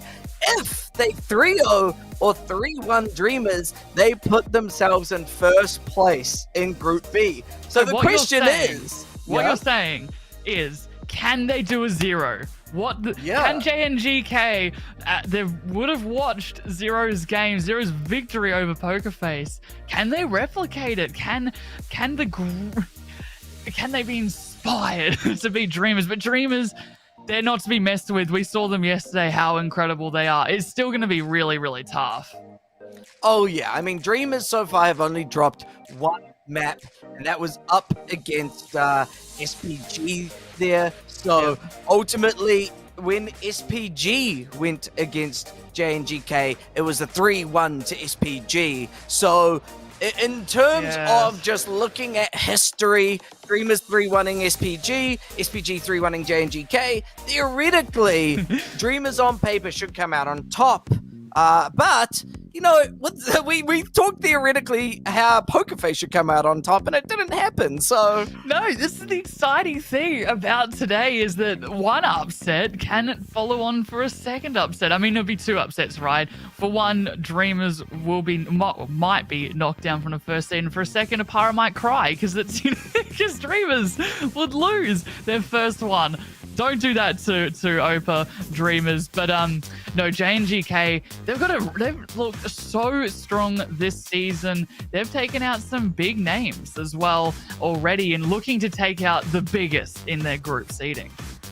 Yeah, JNGK really hoping they can crush the dream of not just Dreamers, but apparently myself, as Pap is saying. As you can see here, I have a dream of beating Dreamers. That is JNGK's dream at the moment. We'll see whether they can make it happen, as Dreamers are now looking like potentially one of the strongest teams. If, Pep, just saying, if Dreamers 3-0 this series, they have only dropped one map so far, whereas now with Pokerface's performance, they dropped 3 maps. I was about to say we were showing off about how amazing Pokerface were, going undefeated across all maps, and then didn't just lose a map, but lost their final series as well, making them fall to that 2nd seed. So Dreamers hoping to make sure that this series does not become their nightmare. Yeah, and Dreamers have been giving a lot of teams nightmares at this point. We'll see whether they can continue that streak. As, Pap, I do feel like JNGK have a mountain to move. We're going back there. I feel we're mountaineers again. Well, let me just grab my ski poles again, and I'll hop on the chairlift this time, not the escalator. Because I do agree. I've never really seen an escalator go up a mountain, but I've certainly seen a lot of chairlifts. I think they're called magic carpets when you put your skis on and it's like a wee little escalator. That's how you learn to ski, right? You learn to yeah. But JNGK, they're not learning to ski. They're looking for black runs, and a black run will be defeating Dreamers here, as Archie and Spin will be the DPS leading it out, and pressure actually on the tank this time round, as Off and Tampa will be in that backline, keeping everybody all topped up and also killing everybody. We've been seeing some fantastic support lately. Yeah. Support is becoming the, basically DPS with some healing aspects to it at this rate, especially Iliaria. New support is just a DPS character with the support healing pylon, the that's 6th character, the pylon. Yeah, absolutely. So, these supports can certainly pop off, and it's gonna be Dreamers' challenge to try and break apart JNGK. Maybe focus down someone like Off or Tampa, remove that healing, and then allow them to run over the rest of JNGK. It really depends on the compositions that JNGK want to run into Dreamers as well. And speaking of which, Sad and Dart will be the start. And we saw how incredible Sad was yesterday. It's interesting to see Dart actually leading the field instead of the top dragon that we're used to seeing. Jasmine, of course, on the tank to lead us off with, and then Dardo and Missin will be those supports. So seeing that, I'm expected to see a Lucio rush of some description. Yeah, I mean, Jasmine has been such a solid tank. It's one of those things of Dreamer does not run the tanks that currently thrive in this meta. So that's why we're not seeing Dreamer at the moment. But Jasmine is such a good tank to sit in place of Dreamer, has been able to run pretty much every tank they have run. Yeah. Yeah, it really feels like perhaps this meta just doesn't favor Dreamer too much, and Jasmine's like, don't worry, I got you, King. I'll go in there and sweep him up, because whether they have to play the Sigma, Orisa, or even the Zarya, they've been up to the challenge, and we've been seeing Antarctic Peninsula quite a lot, so it's not too much of a challenge for both of these teams. I mean, look, you just have to look at the stats. None of these teams have lost control either, just like with Zero and Pokerface. Now, I mean, this is going a little bit outside the game, but chat is thinking it's quite 50-50 in terms of prediction. JNGK sitting at 528,000, now 533,000, whereas Dreamers are at 527,000. Oh, chat is very split on who's going to be taking this series. They're really undecided, aren't they? I mean, I am too, really. I mean, you could just say Dreamers because of the experience in Overwatch League and how they've been going in said Overwatch League. But you have a look at JNGK and they've got such a stacked roster. And they've been doing so well, only dropping that map to SPG. So this is definitely by far their hardest team that they've versed. They're very, very good. So This is where JNGK, they need to prove themselves. They need to prove that they are worth their spot in maybe first place, maybe second place, but hopefully for them, not third place. They at least need to get a couple of maps against Dreamers. And speaking of which, Dreamers, they're going to lead with Jasmine on to the Zarya with Dart instead of Top Dragon on the Genji. Interesting. Spent and Pressure also with that Genji-Zarya duo. So there's really no changes except for Archie gone over to this the Sojourn instead of Sad's Bastion, which we've been seeing a lot of Apara. Oh yeah, absolutely. These Bastions have been quite prevalent in this current meta, and Spin feels it. Jasmine fitting right through the Dart now, gonna Swift Strike into Tampa. Arcade's gone down, and okay. Wow, what a quick execution of JNGK. I mean, I've been told that dreams only last 3 seconds in real life, and they've proved that one. That fight lasted, I think, 3 seconds in real life, as JNGK sent very quickly back to the spawn, as there was that Sad Bastion that I was talking about, completely removing the competition, as they're looking to do it again. Oh man, Sad just pumping out so much damage. It's so hard for JNGK to find a way to enter into this fight. Spin now taken out. Pressure is the one feeling all the pressure from Dreamers instead, and Dreamers are still believing in their dreams of just going as undefeated as possible. Are you sure that Dreamers aren't just nightmares right now? JNGK haven't even been able to really take the high ground, get any good positions. These fights have been so quick that it's only 30% to Dreamers. So JNGK, they just need to build up their ultimates, especially this Ant Matrix that's coming up. But of course, Dreamers, they've already got theirs.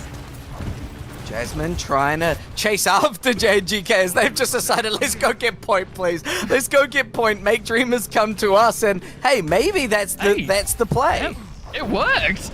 And Tampa with the Ant Matrix if they want to use it, but Spin's actually the first one to get missing.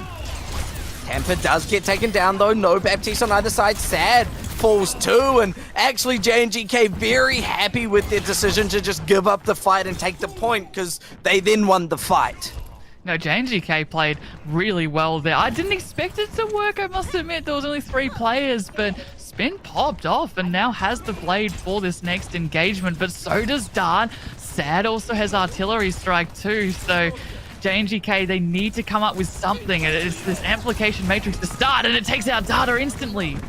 That is a huge opening pick for JNGK. They've got to hope they can follow up with it, though, and not allow Dreamers to take control. Dart gets taken down. Spin managing to find them here. Blades online if they want to use it, but so many people are down already. There's going to be the artillery strike grab, taking down 2. That's what Dreamers were doing all series yesterday, and it worked out this time as Dreamers will get point back. They get point back, but still nice 62% have gone over to JNGK. The unfortunate thing for JNGK though is that Pressure did use that grab, or felt pressured enough to use that grab, should I say. But you still have both DPS ults at the very least, but Dreamers now back on with that defensive position, back with the Bastion, back with the Blade.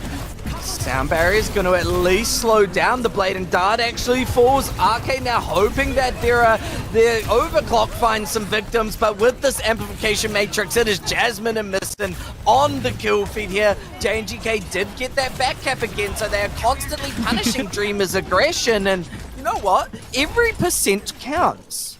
I mean, technically, JNGK are winning. They are leading in the percentage wars, and it also, because of this, it does make sure that if it wasn't for all of those back caps, Dreamers would be on final fight, but it does allow JNGK a little bit more space, a little bit more time to get these picks. Archie looking for that headshot. Spin taking out Dart. Not good news for Dreamers at the moment, losing your Genji, Jasmine, and Sad followers. Spin's Blade finish us off. Sad. All of a sudden, JNGK putting themselves into this last fight territory. Now, it's not Flashpoint, ladies and gentlemen, so Dreamers, they can get back off, will have, Data will have time to be able to touch, but it will be messy, especially with this Ant Matrix, and the Bastion's directly in front of it. Jasmine falling really low. Artillery strike takes out Pressure, though. Dart is able to touch, but gets taken out, so now Jasmine is forced to touch. falling low. Jasmine hoping to chase down one of these supports here as Spint is now taken out. Data able to finish them off and point back to Dreamers. They've got the grab. They could shut down a last-minute touch if they want to, and they're also going to start chasing down RK here. Manages to slide away. Doesn't survive, though, and with 90 seconds left, offers the last-touch grab to lock them up. This overtime is going to tick away. Pressure forced to try and touch, but cleaned up, and Dreamers are going to take our first round of Antarctic Peninsula. If you were a JNGK voter, though, don't despair. That was really, really well played from them, as they were able to consistently take the point off Dreamers, whereas Dreamers' last control, I must say, they usually just they would nearly lose one map and then completely steamroll the rest, but right now JNGK making it very difficult. However, Dreamers, my goodness, I mean, Jasmine, I think every time we spectate Jasmine Apara, they're on 100 charge. They're just completely melting JNGK, and that's something that they have to look out for here, and the old economy just happened to favor them. They're going into this next fight, though JNGK Archie now going to the Simp just to get them a bit more forward. However, Dreamers, they're not changing a thing. Dreamers really have to clean up their act a little bit. Don't get as over-aggressive as they have been to avoid those back caps. RK going down early, Dart managing to finish them off. Spint now falling so low, and Jasmine is able to beam them down. Off is gone, pressure's going back, and once again, those quick fights always seem to go in favor of Dreamers. Wow, there you go, deja vu. JNGK immediately sent back to the spawn room as Dreamers, they're taking a very aggressive approach. There you go again, Jasmine, 100 charge. I mean, what did I just say? It is incredible, the bubbles that Dart is giving a lot of charge over to Jasmine, but this is a very aggressive approach. Oh, Dart running over RK. Tampa gone as well. Dreamers, when they do play this aggressive comp well, it completely tears them apart. But yeah, going for the back cap, manages to get it. They keep getting punished for pushing up too far. This is exactly what we saw in the last map. Okay, JNGK, look, I love that you're doing this, but you do need to win a fight. You need to get the percentage up a little bit more, and with some ultimates, not even close, really. Dreamers a lot closer. Sad, the application matrix, don't need I say more. Yeah, just forcing JNGK to take a different approach. Do not enter into that window of pain. Spint causing some pain onto Missin there now, and Tampa just trying to keep the rest of JNGK alive, hoping that Spint can cause enough damage. Data manages to finish them off. RK now onto this Bastion, but it's pressure finding too. Able to turn the tides. JNGK, that's the fight you want to take. Definitely, especially when as it was going to start getting very scary, versing Dreamers on the defense with both of their DPS ults. Now JNGK, both their support ults that will guarantee them a really good place of this amp matrix, force Dreamers into hopefully an uncomfortable position, or at least a different route. Able to finish off Spin, but gets taken down themselves. Pressure now hoping to use this grab to success. Finds Jasmine, finds Sad. This is going to be Missin taken out, and JNGK now able to get close to evening up this percentage. Yeah, by the time they all get back there, Dreamers, it will be evened up. Data with the sound barrier. I bet they wish they had that against Pressure's grab just before. Now, though, Dreamers, they're coming back. Sad has the artillery strike, but so does RK. So it's going to be pretty even Stevens for this next one. It's going to be popped both sides. No, just RK. Artillery strike not leading to too much at the moment, but Sad's falling so low. Blade now coming up from Spin, hoping to take out Sad. Sad did take out RK though, so no Bastions on the field for either side, and with Tampa gone, Dreamers are going to be struggling to get into... JNGK are going to be struggling to get into these fights a little bit longer. Trying to survive, that healing is just not there to sustain through. Point goes back to Dreamers, but man, they are playing with fire as they consistently keep losing this point. Yeah, now that JNGK, though, they're falling back. As long as off doesn't fall here, they should get maybe 2 fights in if they attack quickly. However, both of these teams, they play a little bit slower, build up that the power of the Zarya with the bubbles, and then they engage. So honestly, Apara, I'd say this is final fight here. Sad still has that artillery strike. JNGK, they don't have much. And that amplification matrix is scary for JNGK. Is how are you going to approach when that window is just going to cause so much damage? Amplification matrix just is a scary ultimate to behold. So is this artillery strike. Sound barrier to survive it though. Going to keep everyone alive for now, and Sad actually gets completely run over. RK managing to take them down. Dart's got the blade, however, they can use it when the time is right. Currently just giving the point to JNGK, playing it slow. Everyone's all just, yeah, like you said, playing it slow, backed right off. However, RK does not want that. Dart decided that I'm going to wait for you to come in here, and a little bit of damage from that amplification matrix means your blade is not going to work out. Sad falls, and look at that grab with the blade and the artillery strike. Dreamers struggling to even get onto point here. Sad now going to fall, and JNGK even it up 1-1. Dreamers not looking as strong as we've been seeing. Man, this is what happened last one. 99-99 the whole way through. JNGK putting up a huge fight against Dreamers, not allowing Dreamers to completely steamroll them. We saw both first fights, Dreamers ending the fight in about 3 seconds. But once JNGK have the point, they've been shutting down Dart. There you go, Dart's blade consistently with the grabs on Surge as well have been far more superior. I mean, Jasmine grabbed as well, but got nothing out of that. So now Dreamers scratching their heads a little bit leading into this last map of Antarctic Peninsula.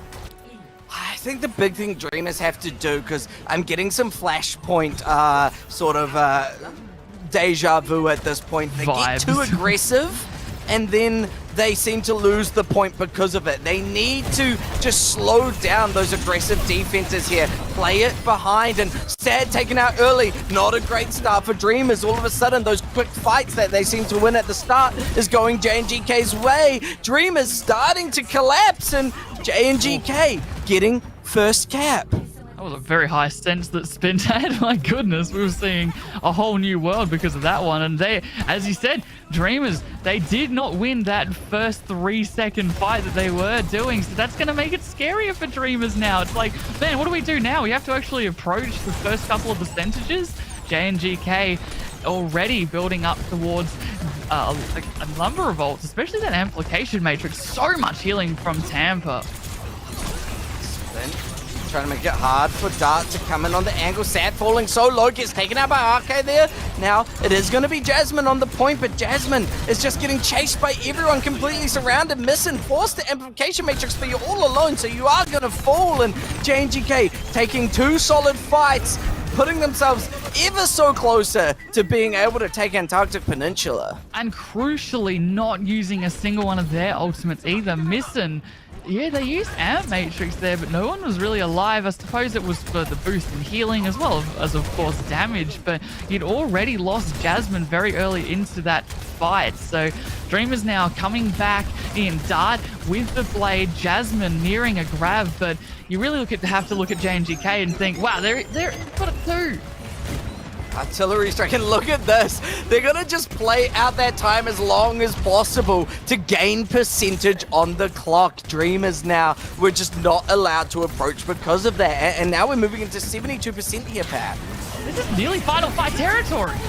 Dart's blade, grabs are coming out, Jasmine gets caught in it and falls. This is not looking good for Dreamers. Dart manages to take out Tampa, now finds off. Is Dart gonna be keeping the dream alive at this rate with the help of Data? It could well be. Data taking that pressure and spins it just on time. Dreamers turn it around.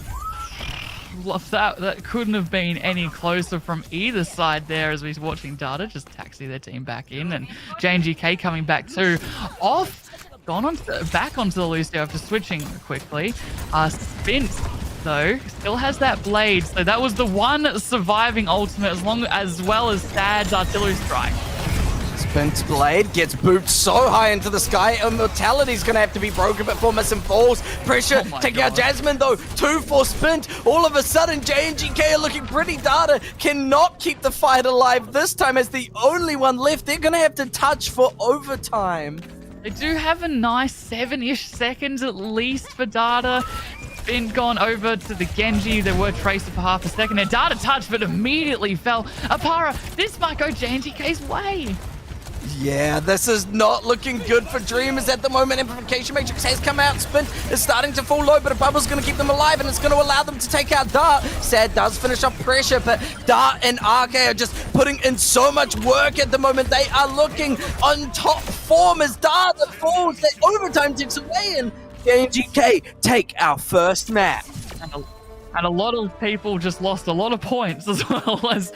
Oh, I mean, it was pretty even Stevens across the board, let's be honest. But yeah, my goodness, Dreamers, they're just looking a little bit sloppy towards the end. They just cannot finish the maps. They cannot hold objectives that, like you've been saying, deja vu from Flashpoint. When they get it, it almost seems like they just consistently overextend. They felt pressured enough to almost over-ult as well, so that always put them behind in that ult economy too. Man, are we gonna see Titans fall twice today? Twice. Yeah, Poker Face has been taken down. Will Dreamers now lose their first series and allow JNGK to either take first or second seed? If JNGK win, they get either first or second. So we'll find out if JNGK can continue this winning streak after a quick break.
Pep, I think we might have entered into some alternate dimension here as Zero took down Poker Face. Now JNGK are looking like they might be able to take down Dreamers. They've already taken the first map and Dreamers are playing on the back foot.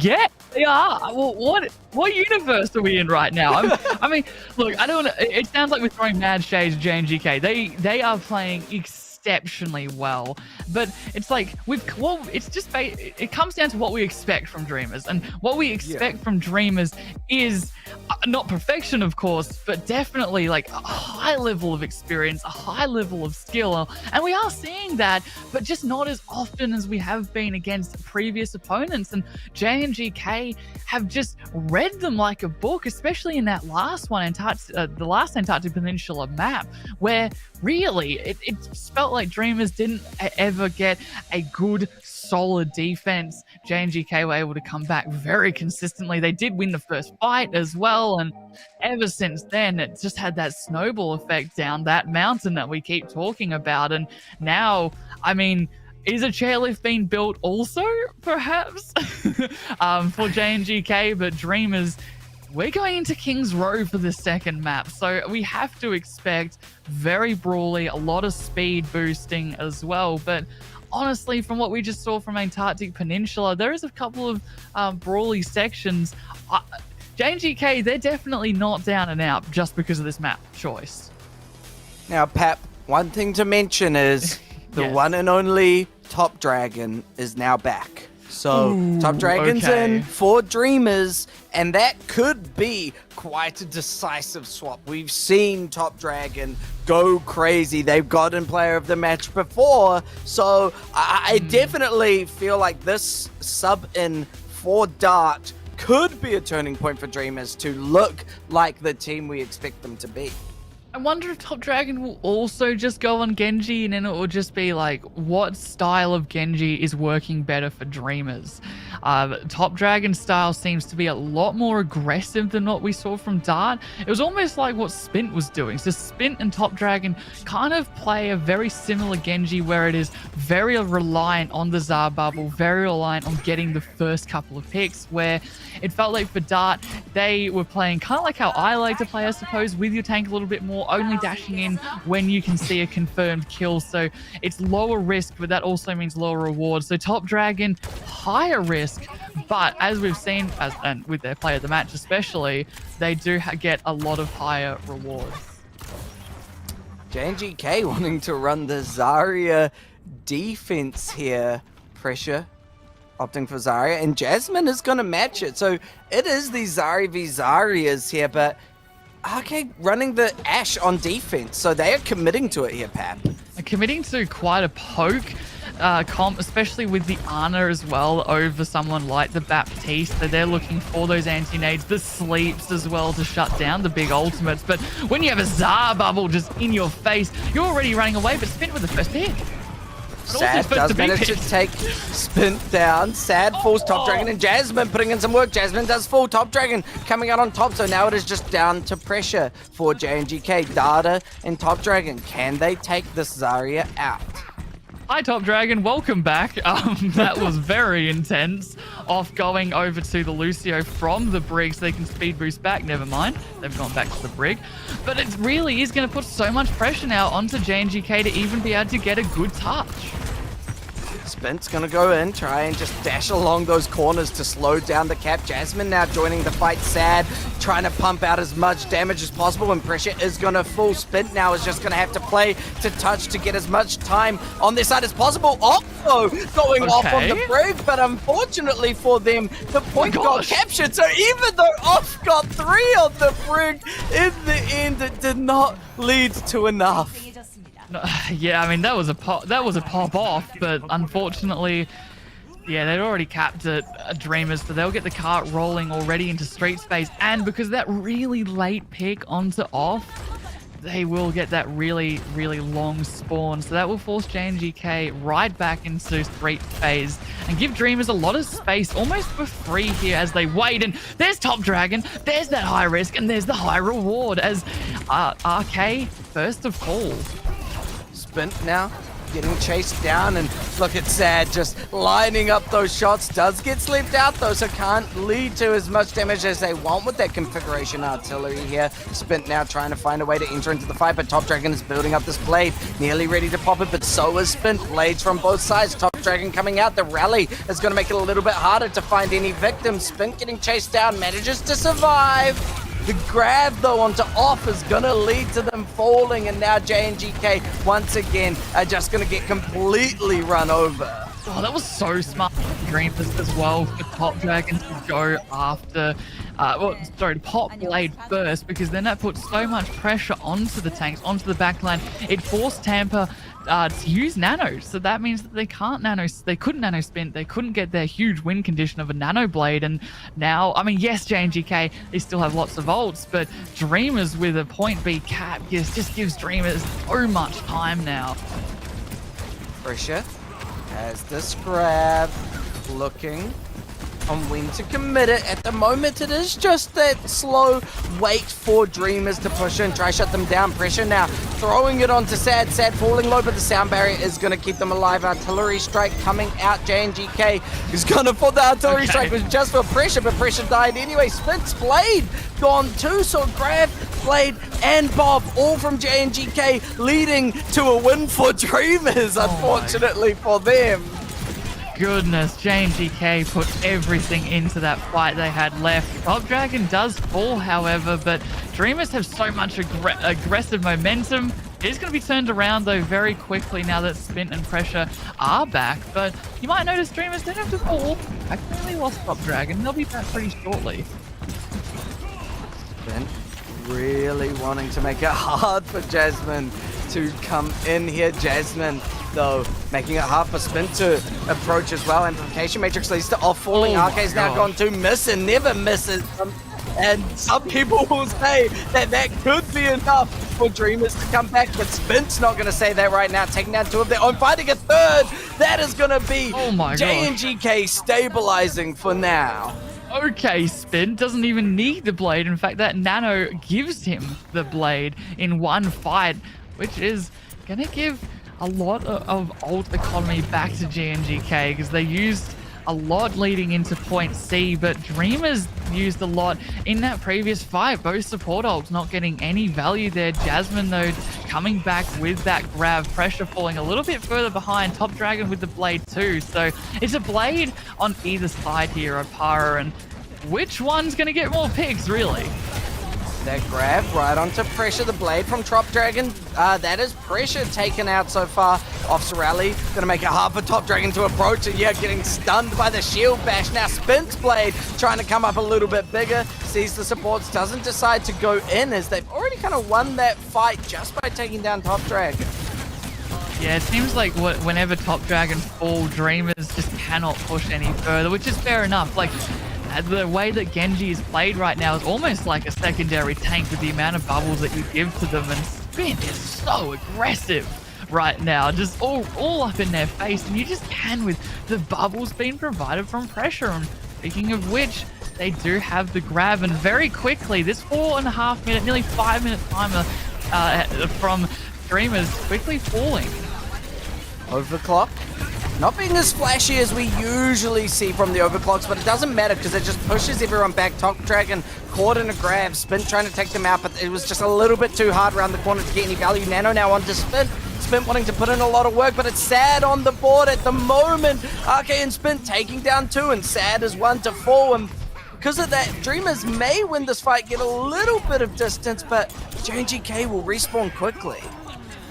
They will, but keep in mind, data is on the loose here. You can speed boost them back rather quickly, so it should be almost a clean 5v5. As you said, there's no way Top Dragon go in as aggressive as they probably would like to if they had the pressure from Sad. Here's the grab! Those grab artillery straight combos are always scary, and off just could not survive it this time. Jasmine now going in with that sound barrier. They really want to push in, get right into JNGK's face. Blade coming out from Spin, but Spin is losing a lot of HP. Jasmine able to burn them through with a little bit of focus. RK hoping to turn the tides, able to take out Top Dragon, but that payload pushes through at 1:19. I have to say, though, JNGK did do very well. There was 3.5 minutes around about that burnt off the clock for Dreamers, really slowed them down at that point C. But gosh, Dreamers did so well point A and point B of just rolling the cart right through. There was hardly anyone to stop it, but finally on point C, what was to stop it? None other than Spin. Honestly, Spin really popped off, holding that objective of Dreamers hostage practically until finally there was a bit of a breakthrough. And look, there's no win condition for JNGK's attack right now, but it's at least a lot more attainable.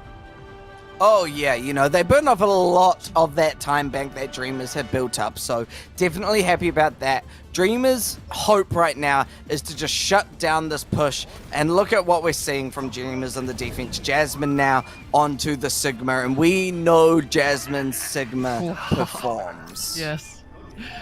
Jasmine Sigma, especially on King's Row, and keep in mind everybody, this was Dreamer's pick. There's a reason for that, and yes, their attack was really good, but what we've seen from Dreamer's defense, especially when Jasmine goes over to that Sigma, it is brutal. It stops so much. So quickly too. JNGK though, don't count them out immediately. They have some really crucial, oh my goodness, the accretion from spawn. They have some really crucial ults to use together as win conditions, like the nano boost. They're still rolling out with Panthera on the Ana here. Top Dragon though, they're no longer on that Genji. They're on the Echo instead, as JNGK already on point. Sad getting rushed down. Immortality does manage to keep them alive. They're in Spint now, falling a little bit low, manages to get away. Sad getting slept out. JNGK hoping they can run over that Bastion, but not quite yet. Off taking a lot of damage, has to hide inside the statue, and Jasmine manages to find them actually. Top Dragon now on the Echo. Tampa taken out. Arcade may even it up, but ultimately Dreamers hold the first fight of this defense. Man, keeping Stad alive there through all that damage was pivotal to turning it around. And you see what JNGK were trying to do, which I think is the play, is to just overwhelm the Bastion, overwhelm Stad, make sure that there's not just one person you can focus down really easily. It's just 5 people, including Spin, just in your face. But Dreamers having data makes that significantly harder, especially missing, and losing said Spin is a tough one. Top Dragon doing a fantastic job of shutting everyone down so far over. You just cannot deflect the focusing beam. Pressure now, not able to survive. Tampa's gonna get completely run down. This is the Dreamers we know, Pat. It really is. I mean, it is their map choice, to keep that one in mind. But having said all that, they're kissing spawn doors right now, but they still have 2 minutes and 20 seconds remaining. JNGK, and they have the blade coming up from Spin. Spin's blades have been absolutely critical in the wins, and Tampa, of course, with that nano to back them up. Top Dragon going to be the first to fall as Spin chases them down. Gravitic Flux from Jasmine to pick up off. Is it going to lead to them falling? The artillery strike takes off out. Spin's blade now to respond, but gets stunned out by the rally. Now going to try chase Sad down. Sad does not care about the Genji behind them, but the grab is going to be the thing they care about, because it leads to Temper finishing them off. Spint falling low, but so is Data. That is scary Bob right behind you as well, so you just don't know where to stand. Dreamers are still around. They're stabilizing here, especially now that Top Dragon is back. They have the duplicate. They're going to become Ana this time here. Able to throw out a little bit more support, throw some sleeps out too, but enough damage from Spin leads to Data falling, missing, throwing out the Amp Matrix. Sad hopes to use it well, finishes off, and they might be able to use it to come back, but with Jasmine down, I think that is where first point gets capped for JNGK. JNGK getting it just, and that's so they should. They used pretty much every ult they had in their pocket there. Is that off going on to a quick mercy? Sure, yeah, they're switching off. They're switching back to Brig. Yep, Brig. Not seen Mercy. I was about to say, we haven't seen Mercy yet. Dreamers, though, losing that point, but burning a lot more time off the clock than JNGK were able to do. So it's really down to how does the street phase go for JNGK. They don't have any ultimates at the moment. They are close to Nano, however. So it's really about the poke war. Really about which team can build those ultimates faster. Top Dragon and Data trying to go around the side. Sad there too now. Just forcing JNGK into nice wee little cubbies to try and survive all the damage that's being pumped out. Spin now has that nano. Spin doesn't even need the blade to go in with the Data and Top Dragon to take it down. Jasmine falls, there goes Sad. And JNGK keep this payload moving. Yeah, Spin is such a rocket on this Genji. You just set him alight somehow, whether it's with a bubble or whether it's with a nano, and they fly off and explode into Dreamers as Dreamers now losing Top Dragon that quickly. It's going to make their point B defense even harder here. It honestly throws into question if you bother.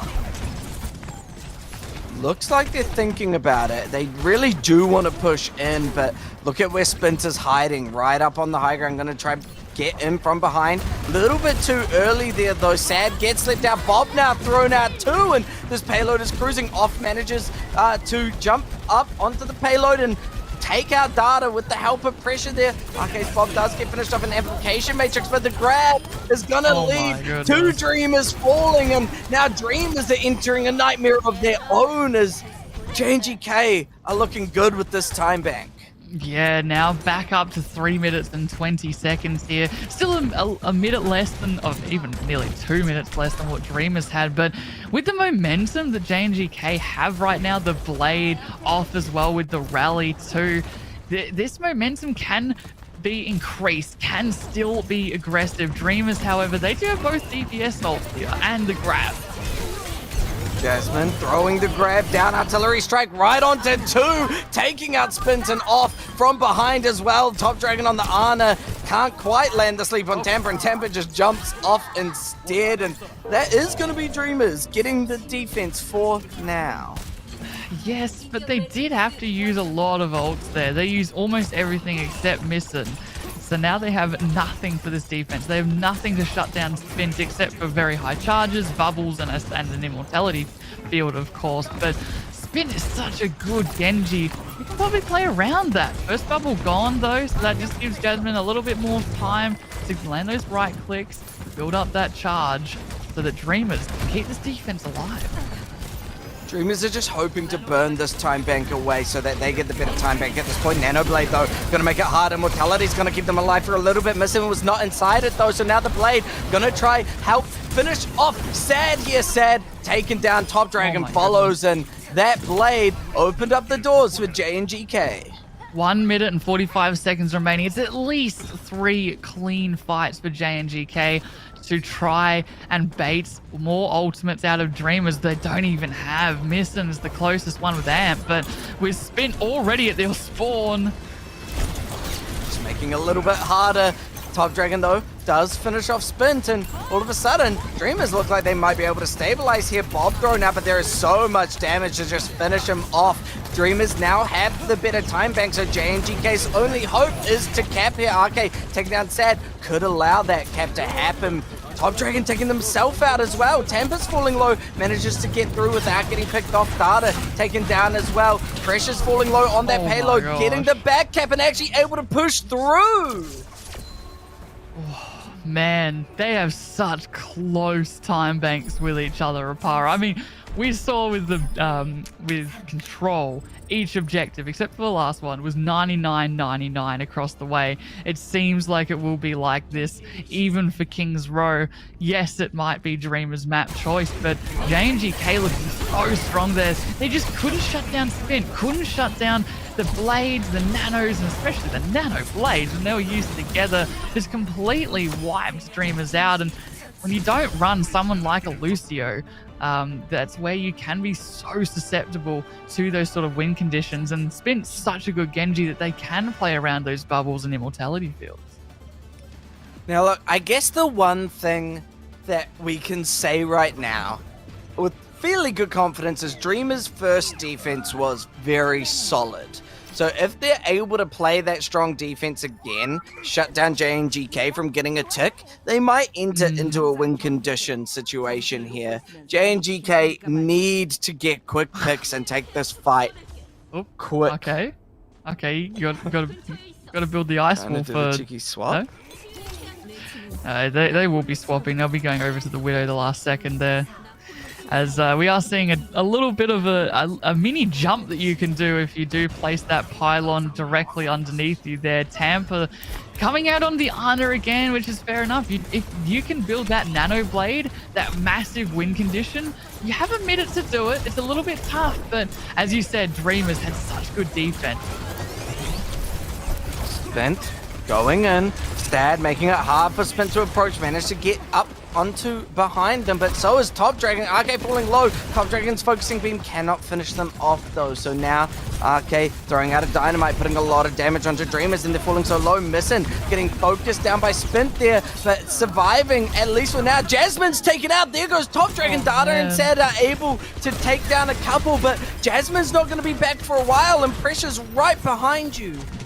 Oh, they must be kicking themselves for not being able to get that kill, and Pressure cannot fall right now as Data pretty much the tank at the moment for Jasmine to come back on the Doomfist. Spent just managed to get the touch, but Office taken out now. Sad throwing a lot of damage down, and with the amplification matrix, you do not want to peek. Who's going to be able to touch for JNGK? Nobody. There is no tick coming through for JNGK, so Dreamers just hope to get one tick to win the map. And we talked about how amazing their defense was, Dreamers, how they were able to hold them back like we just saw just then. Well, their attack on point A and point B was equally as spectacular. So this is where JNGK, they need to bunker down. They need to hold it for longer than the 1 minute and 19 seconds. And this is where it was so close as well. Missin was about 1 HP and a Dreamer to stay alive on about 50 HP, and it was only because Spin had to reload, unfortunately for them, that couldn't quite take out the Baptiste, and that led to them not being able to pick up as many kills as they needed. JNGK now, of course, back on that defense, as they're running the same comp that we've been seeing on their attack with, of course, off. We haven't really been talking about the Briggs very often, but that's just because they are doing a good job at getting the Genjis away from their Anas or from the Baps, if Tampa ever was to play Bap. But RK actually switching it up a little bit back on the Bastion. It seems like Tampa might want to switch it up too. There you go, Baptiste, for this fight. Because this is it, right? This is one or maybe 2 fights because you have a Lucio, but Apara, it's gonna be rough for JNGK based on how they last defended this point. Listen, JNGK just need to gather up together, play it smart, don't get caught out, and they could bring us to a draw. That is what we're playing for at the moment, is a draw here. But I mean, it's better than a lost map point. So we'll see whether Sad can take out RK like that with the help of Top Dragon. Pressure does manage to even it up. No Bastions on the field at the moment. Data taking out off, however, is bad news for JNGK as they are dropping like flies. This point is ticking on over. It doesn't need much to turn to Dreamers' favor as they win their map choice of King's Row. Oh man, so that evens it up 1-1, but that's kind of what we saw last time, right? We saw a 1-1 with Zero and Poker Face, so a little bit deja vu-y, but now switched over to the other way where I guess you consider the Titans, aka Dreamers, have clawed their way back into this competition, and you can see why they picked King's Row there. Now, Pap, yes. Before today, the only map that Dreamers had lost was a Flashpoint. We're now moving into a Flashpoint. Will JNGK be able to punish Dreamers over aggression again on Flashpoint and take the map? You know, if you're a Dreamers fan here, you should be stressing a little bit. Have they practiced self-control?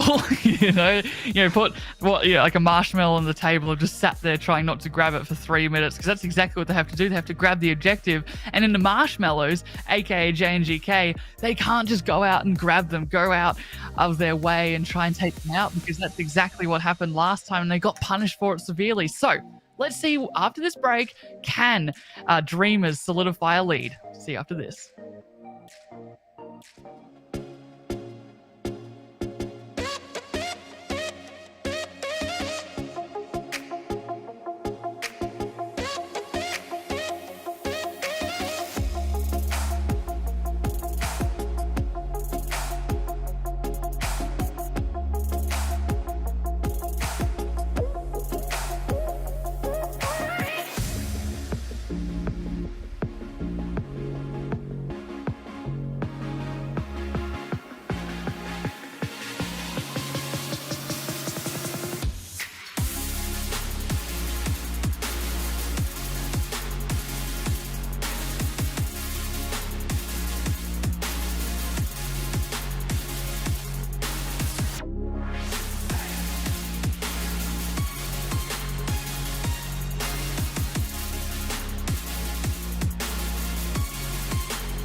Dreamers have evened it up 1-1, and now they're looking back kind of in control, but definitely uncomfortably in control. Their sleep is being disturbed a lot here, Pat.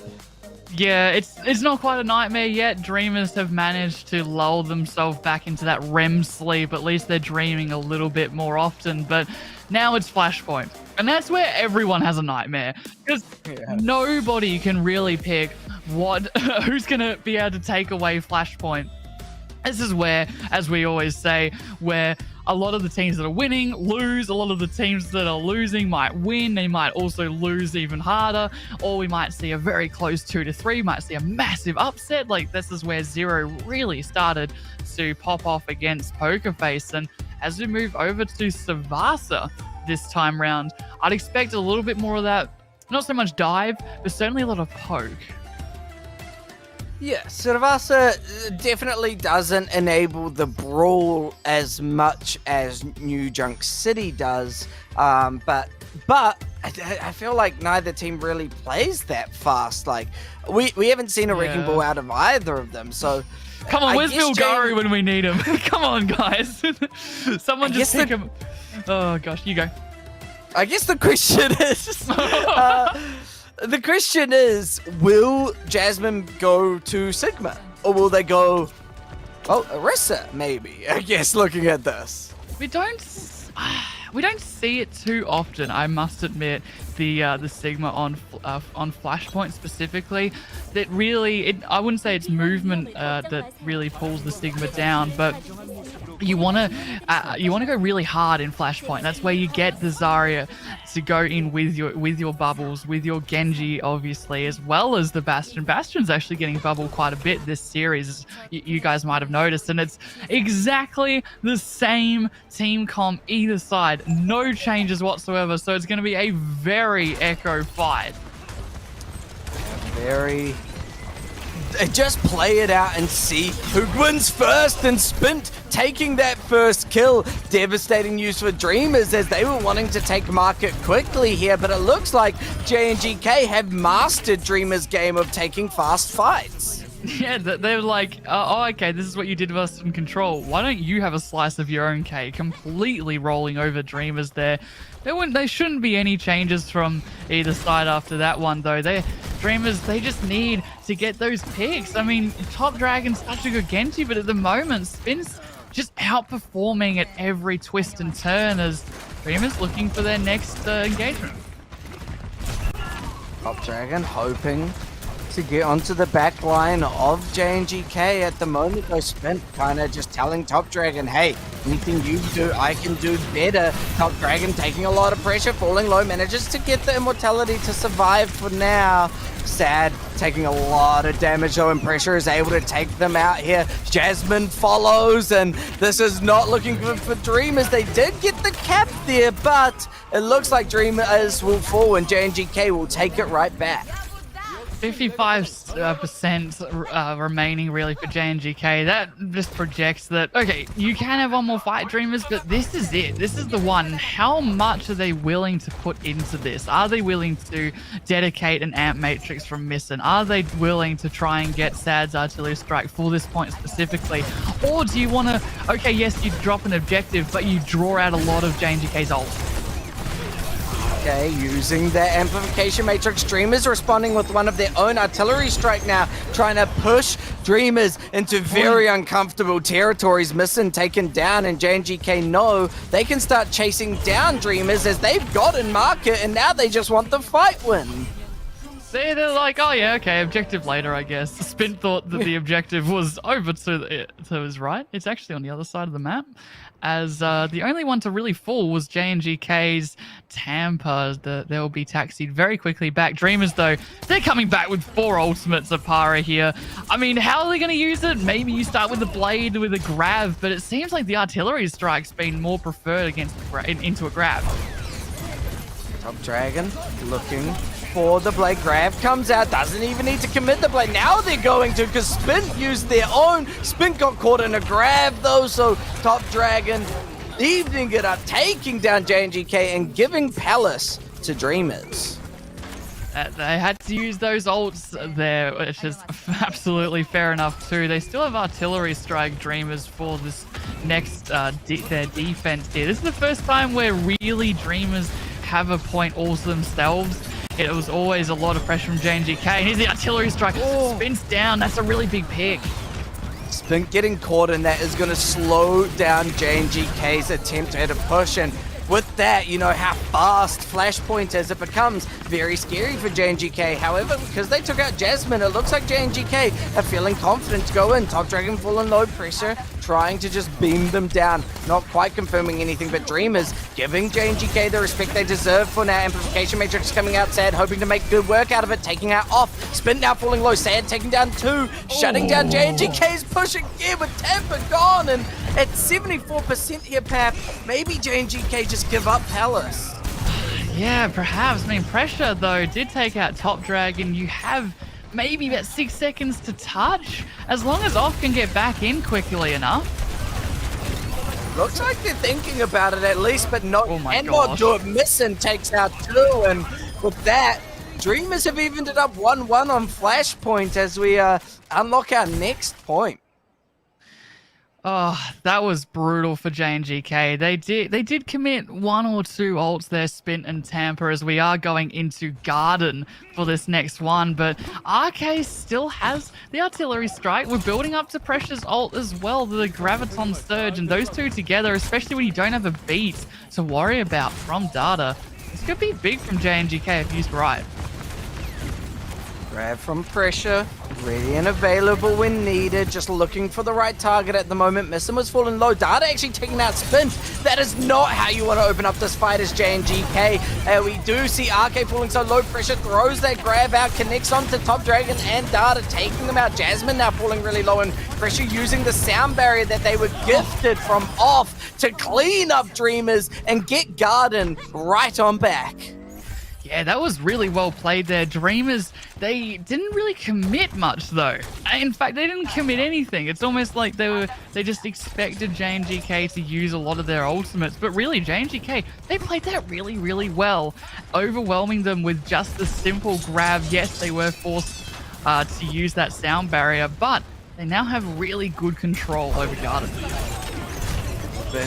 Really wanting to get in there. RK falls, but Sad's artillery strike onto 3 with the grab. Dreamers love that combo so much.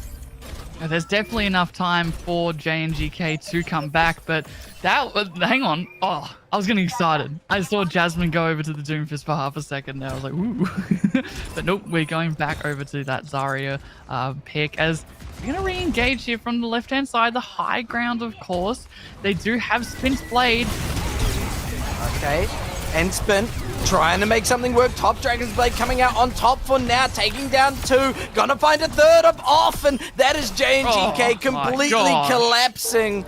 Pap, do you think JNGK come in for another touch? I just want to say, there's the Top Dragon we were missing a little bit on King's Road, just poking their heads up a little bit. Spin hasn't actually played that, what we've been seeing recently from them. I don't think you shouldn't touch here, 8%. They are going to though. Spin gets it just on time, opens up overtime, but is it gonna be worth it as Spin's taken down so quickly? Pressure does finish off Sad, and RK fell low but wasn't taken out. Missing now, chased down by Pressure. Pressure putting in a lot of work, artillery strike as well. All of a sudden, JNGK, that last second touch, that commitment was enough to turn the fight into their favor and get Gardens back. Yeah, despite losing Spin very quickly in that fight, it really just came down to which Bastion put out more damage and which Immortality Field was placed that little bit more out of sight, out of mind, and it just happened to go, RK's way more than Dreamers. And now Dreamers, now it's their turn to be like, do we go for it? I reckon they should. They don't have any ultimates, but if they can at least get some out of JNGK, it'll make their next objective easier. Pressure really wanting to make it hard for Dreamers to approach, but RK's taken down the grab though onto 2. Sad falls, Missing's gone 2. Spin putting in the work here, and now it's just going to be Top Dragon stalling it out, trying to get those overtime. Jasmine throwing the grab as well though, and Data's actually able to take down 2. Pressure falls, Dreamers get that point back, and Gardens goes to Dreamers. Man, my jaw is dropping there. JNGK put everything they had into getting that objective and got nothing. They just got dry bread as Dreamers are feasting right now. Sad has the artillery strike as they are going into ruins here, and JNGK have a significant advantage here, Apara. Oh yeah, I mean JNGK are right next door to the ruins, so they can set themselves up nicely. Dreamers are gonna have to try and break their way into the ruins right now. It looks like they just want to go right in as the artillery strike comes out. Immortality for Sad. Sad taking out Tampa. They do fall, however, RK is gonna follow. No Bastions on the field right now. JNGK trying to avoid Top Dragon's blade, but Top Dragon comes out on top, and once again, Dreamers get the early cap. JNGK never give up though. Pressure wanting to finish off Missing. Now gonna see whether they can take out these last two players, but Top Dragon and Data come out. Data, always one of the two people usually to survive their engagements and be able to turn it into a Dreamers cap, which is spectacular. Dreamers now coming up. They've still got Sad's artillery strike, which is pretty big. Data as well has the sound barrier, which is also really nice, especially against Finn's blade that's coming up, as it is so aggressive from either side. It's almost like they just hope and pray that someone dies. Sad's artillery strike. It's that classic, wait out the whole time, try and catch someone out, burn time of that approach, and now with 70% on the board, Spin's blade has to come up big. Sad survives, taking out RK thanks to a good sound barrier from Data. Sad taking down 3! They're giving up at that point because they knew it was done. And that's it. I don't know. I don't think they can touch again. Okay, maybe off last second, but no, shut down. And Dreamers, they're looking so good. Flashpoint went in the way of the Titans. Now, I feel like Dreamers fixed their mistakes from last Flashpoint. They didn't cap the point, then leave it and chase down the enemies. And that is really what their big mistake was when they versed SPG last night and lost their first ever map. So it's good to see them clean up their plays here, and now JNGK are hoping to win push to even it back up. Otherwise, Dreamers, they put themselves at match point. They have, yeah. Dreamers are looking really strong. I mean, JNGK, they played spectacularly well, but it was almost like, I know I'm talking about a different region here, but APAC, where Varel, there would be 2 members down, but they were still able to fight and claw their way back up. And that's what we kind of saw with Dreamers. Felt like they were really on the back foot, but this time around, instead of like last maps, they were able to get on the front foot and defeat JNGK. Can JNGK turn it around and push? We'll find out right after this break.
Dreamers struggle getting to sleep, but it looks like they're fully in deep sleep mode now as they're back in control and have now made it that JNGK are only playing for second or third place. With that second loss, they cannot come in the top seed.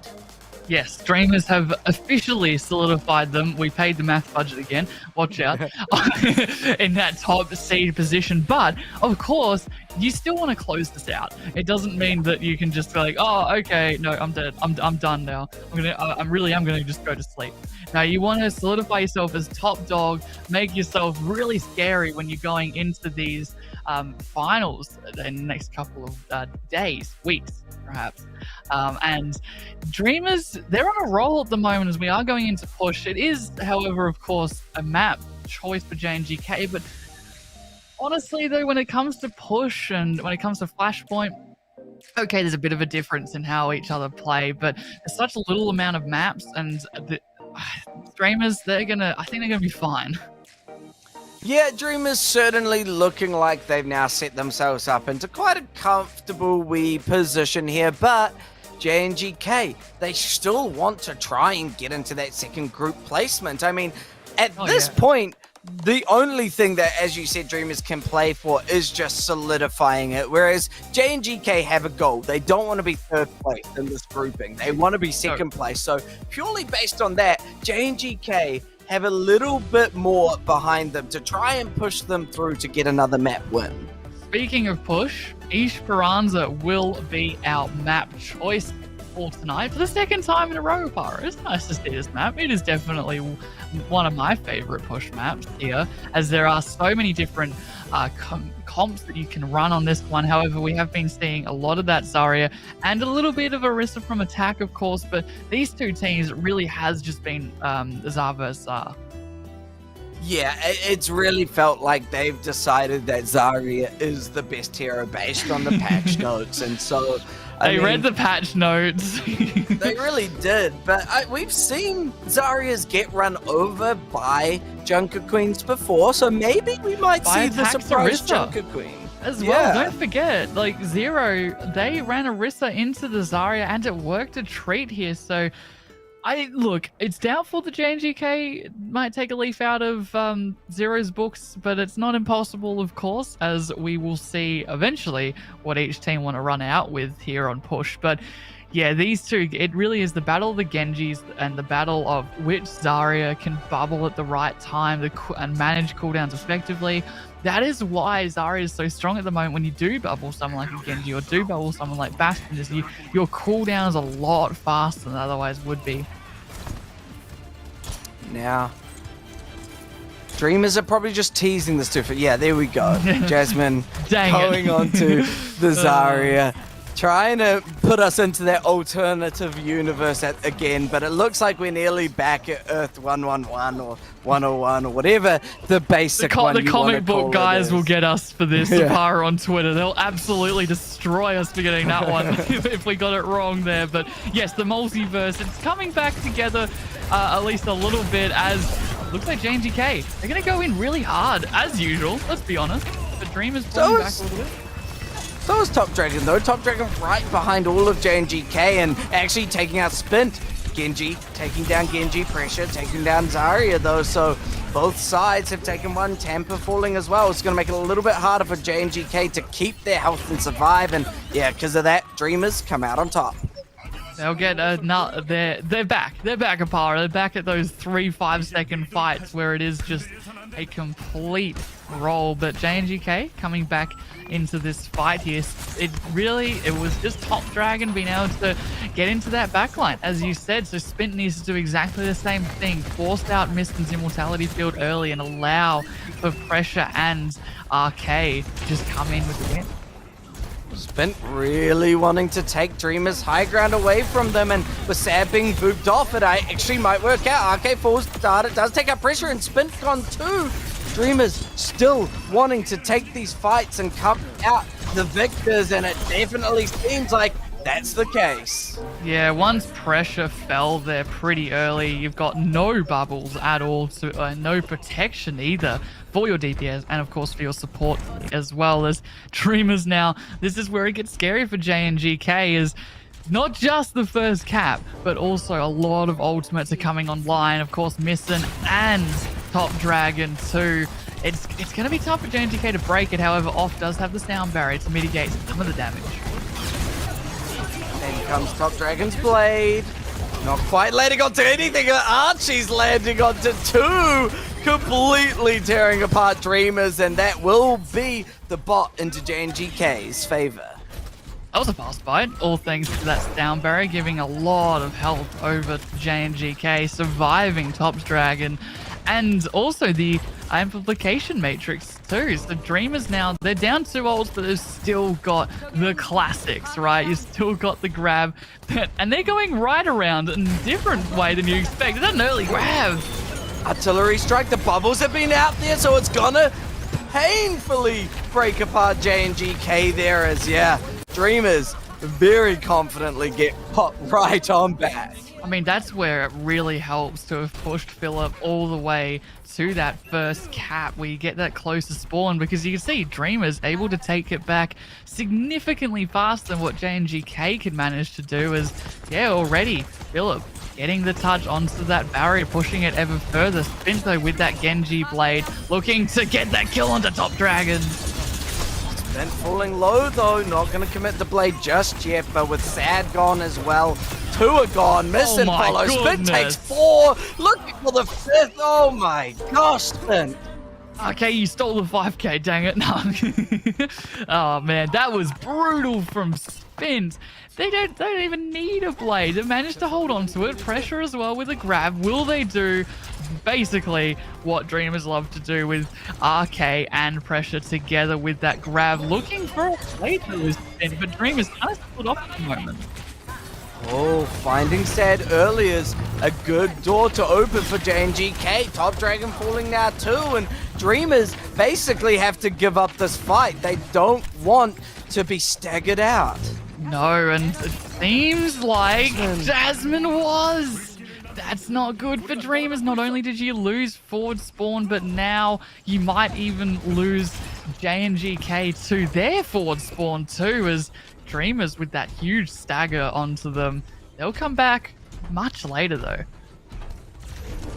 That halfway point now in JNGK's favor, and they're wanting to try get it to that line to get the lead. Blade comes out from Spint. It's gonna be Pressure taking down 2. That is gonna be the lead going to JNGK. Dreamers now playing on the back foot. Yeah, Dreamers, they committed a sound barrier, but it honestly felt like it did nothing there. The data dropped at the right time, right as the blade came through, but it just didn't give enough health because JNGK, too much damage, Pressure had too much power, and the bubbles as well. As Dreamers, they need to take this one. They need to bring this back because we're halfway through forward.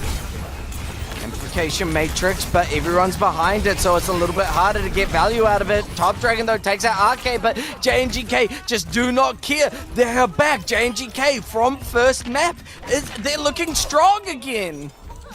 They are. What? They're looking amazing.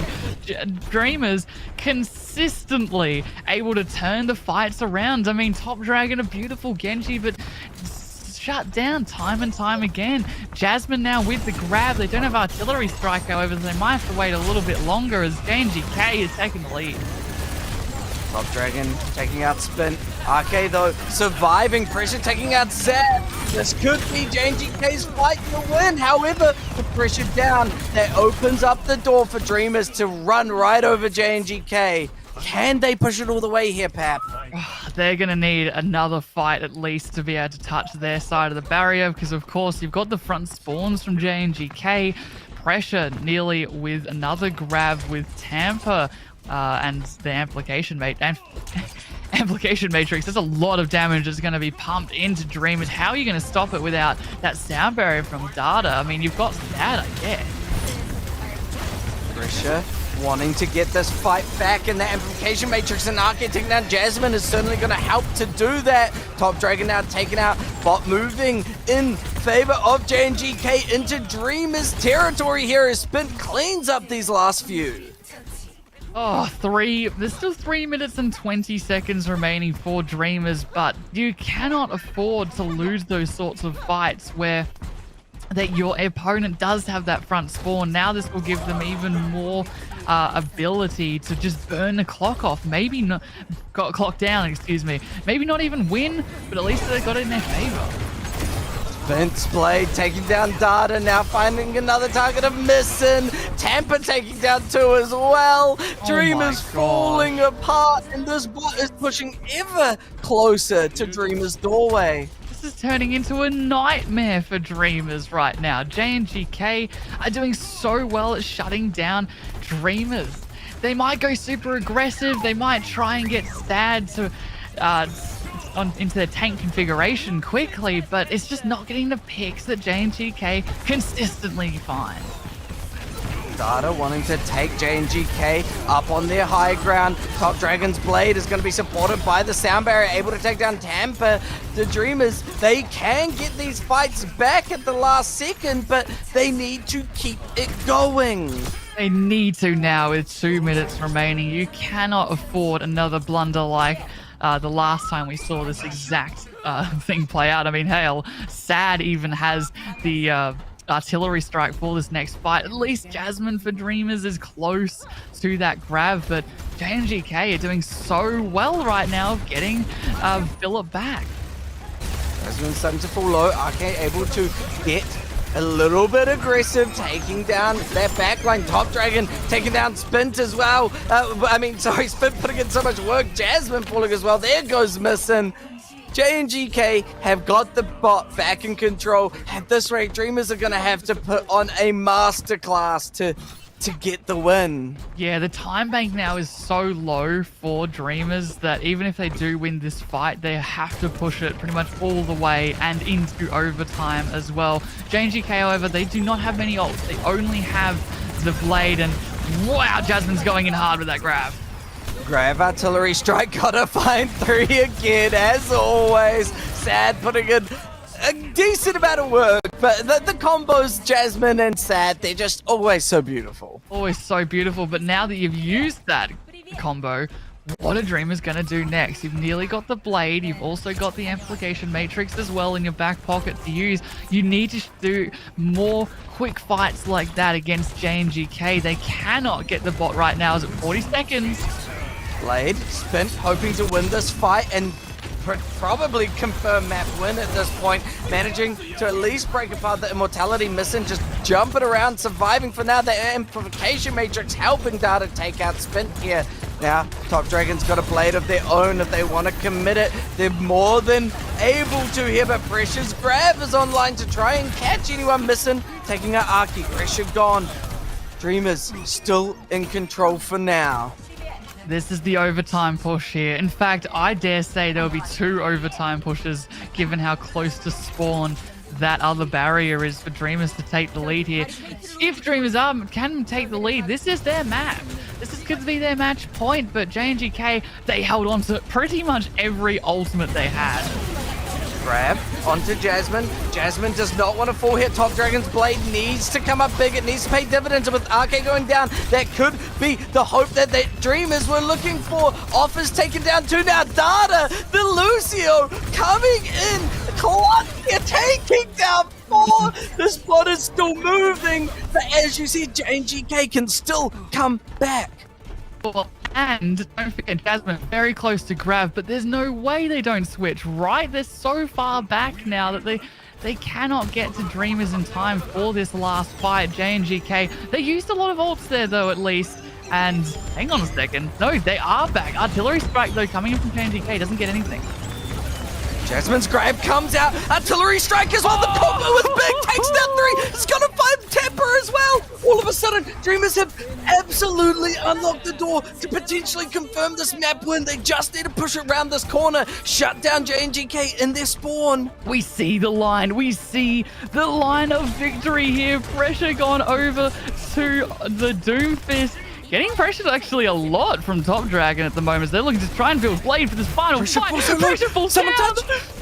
Spin manages to touch just on time, but Top Dragon and Jasmine are doing all the work. Spin's Blade comes out, but it's not going to be enough. Dreamers are going to win our series 3-1, breaking JNGK's hope of getting that second place seeding and put them into third. Oh man, Dreamers.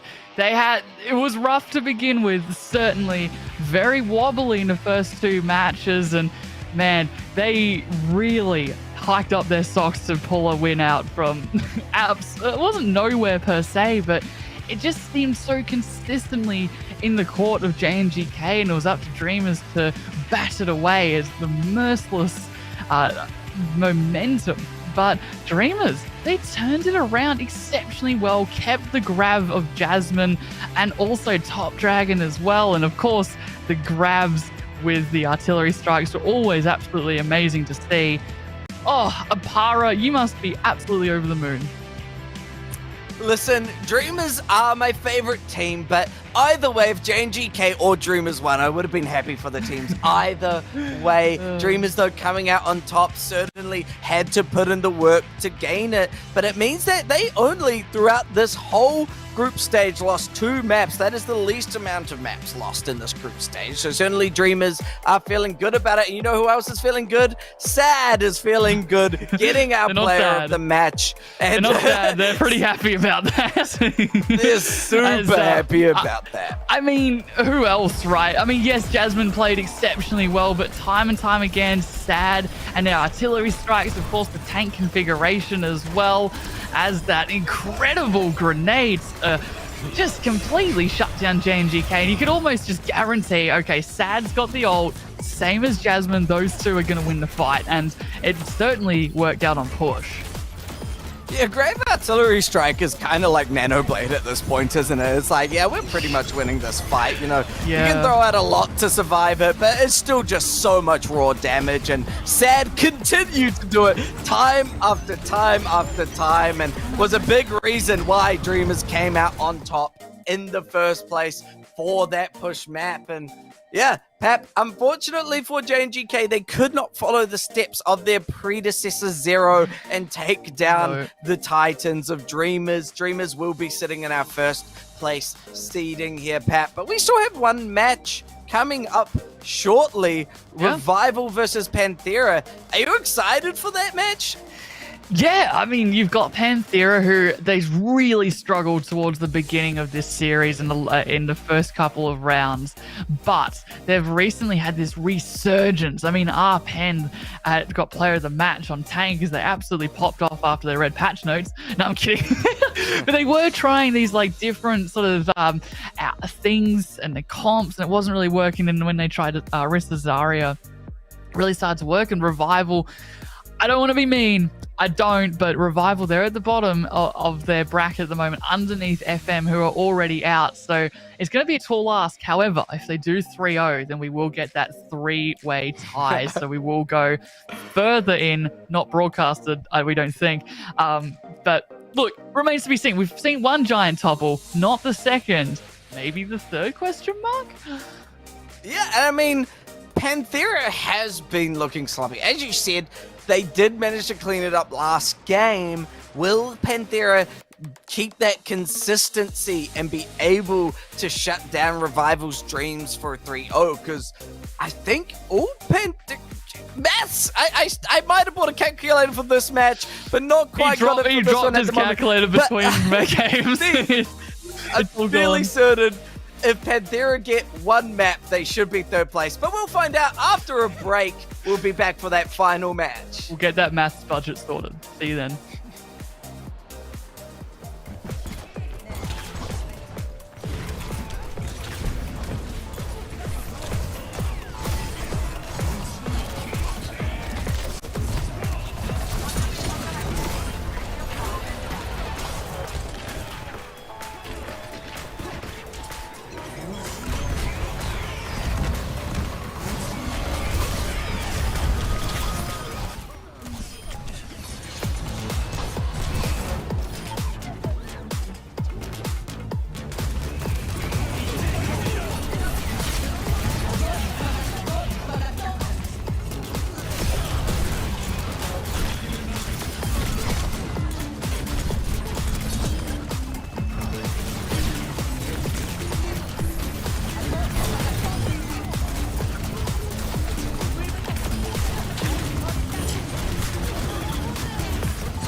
The final match of the night is upon us, and if we can tell anything from tonight, everything is going out the window today. Every team is playing their heart out. That's kind of what we expected teams to be playing their heart out, but on paper, what we were expecting is not happening. So, Panthera versus Revival now, all of a sudden, could Revival bring that 3-0 sweep that they're hoping for to gain a draw, a three-way draw at the bottom to potentially put them back in contention for a spot in playoffs? That is the biggest reach you have to make, Pap, but Revival could make it. The multiverse is reaching right now. It's tearing itself apart for something like that. I mean, look, Revival, they've only won a single map in this whole series. So for them to come right around and pick themselves back up and get a 3-0 into Panthera, it's unlikely, but of course, as you just said, you know, we saw Zero take out an exceptionally strong poker face. But the thing is, at least Zero had proven themselves in their bracket. They were second, and they just got first from being the best, what we thought originally was the best of the best. Panthera has the opposite. They started out not winning almost a single map, but now that they are coming back up again, as we see another match preview, who wrote the script? A 3-0 win for Revival will trigger a three-way tiebreaker match for playoffs, which, needless to say, is an exciting one because that means that only one person goes through. FM can rise from the dead and see if they have another shot at it, but it's really all up to Panthera for stopping such a thing to happen from happening. Listen, I mean, every script has been thrown out of the window tonight, and potentially this script could be the one that comes true in the sense of a 3-0 win for Revival, if that's the script. Technically, I guess the script is Panthera win, just based, once again, on paper, Panthera should be the stronger team, but Revival, I just feel like after seeing these last two matches that happen, it instills a lot of hope into Revival of being like, look, this is the one.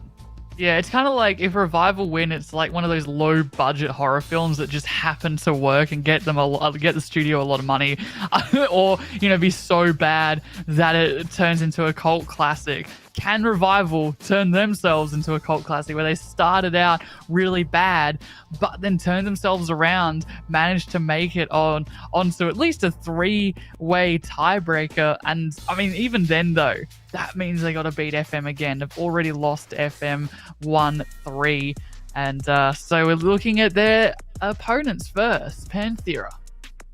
Yeah, and Panthera has such a solid crew. I mean, Becky is crazy on the Tracer and the Genji, hidden as well. Just exceptional hit put him scan. on Eddie. Holy yeah, smokes. Eddie hit scan. Yeah, Eddie literally. will go off. And man. Arpen, of course, a solid tank. They've certainly looked like they've cleaned up their act a lot and are performing to the level that we were expecting at the start of this season. Yeah, Arpen had a lot of struggles into the tanks of Pokerface and also Zero, but once they switched over to the more, I suppose, meta comps of the Jungle Queen, of Orisa, a little bit of Zara as well, that's where Arpen really started to shine. And of course, the others develop and slay as well in their backline, getting all those kills on Alari and also Baptiste too that we've been seeing so much of. And here is Revival. And now after yesterday, they're going to be feeling a little bit down. Can they pick themselves up? Can the wind blow in their favor as Windy is still on that DPS with Hofak? And Vision's going to be your tank for tonight. I feel like this series is going to be a DPS battle of the ages. Like, I think Windy and Hofak are going to be putting in so much work to try and shut down Panthera's DPS line. And I mean, it's going to be a hard fight. Hidden and Becky are just so phenomenal. They are. They're absolutely crazy. Like, Becky's Tracer is just... it's just so known in the Contenders scene. And yes, we haven't seen too much Tracer except for JWoo when JWoo brought it out, and even Finale had to go at it too. So maybe we might see a little bit more of that Becky Tracer. But when Becky went onto the Genji, especially with Arpen on the Zarya, they got as many kills as we've been seeing with like the likes of Top Dragon, the likes of Spin. So going into Ilios to begin with. And Ilios is such a fun map once again. We see a lot of different playstyles coming out, but I think we probably will be seeing a little bit of that tried and true Zarya. As we said before, Panthera kind of read the patch notes a little bit. They know how good Zarya is now. We'll see whether Revival tries to match it. When we watched them yesterday against Pokerface, they tried to play the Orisa quite a lot, and they played a very slow play style, very slow poke, and it just did not work in their favor. But as you said, we have actually had a swap and tank. We've got Vision instead of Ruler. Maybe that's gonna be the change. Now, personally, I do not know. I haven't seen Vision yet hit the field, so we don't know what tanks, what heroes they like to play. I would love to see a double Winston. It might be a bit unlikely, but Arpen certainly loves to bring it out, and that's what happened in the first couple of games that they played. But maybe against Revival, we might see a revival of this Winston comp. Of course, Becky and Windy will be going head-to-head on that Echo. It's really down to whether Hidden, and Hofak want to swap to. It looks like we're getting Winstons out of both gates. This looks like just some fun Overwatch. Both teams have respected each other, said, who cares about the meta? Let's have some fun. Look at it. This is like synchronized dive. Is that synchronized swimming? Whatever it's synchronized called. Swimming, That was beautiful. Both Winstons jumping at the same time. Unfortunately for Vision, not quite working out the way they wanted. Hidden and Hofak going on that Tracer battle, but it looks like Panthera are the ones coming out on top as they're going to get first cap. It was synchronized to a point. It just so happened that Vision was the Winston to be shut down pretty quickly as well. That's why you have Fiesta on to the Brig to really protect Jingsung. Of course, Play is there to protect Develop too, but immediately Arpen on the high ground, forcing Vision into jump away. Those counter dives are strong from Panthera. Hofak did try going for a little bit of a back cap, but Slay is waiting to just zone you away. Arpen wants to punish Jinsung here, and Jinsung's gonna get punched by Hidden Pulse Bomb now onto Vision. Vision cleaned up by Arpen, and once again, Revival right back to spawn. That was really that was just clean from Panthera. There's nothing else to really say.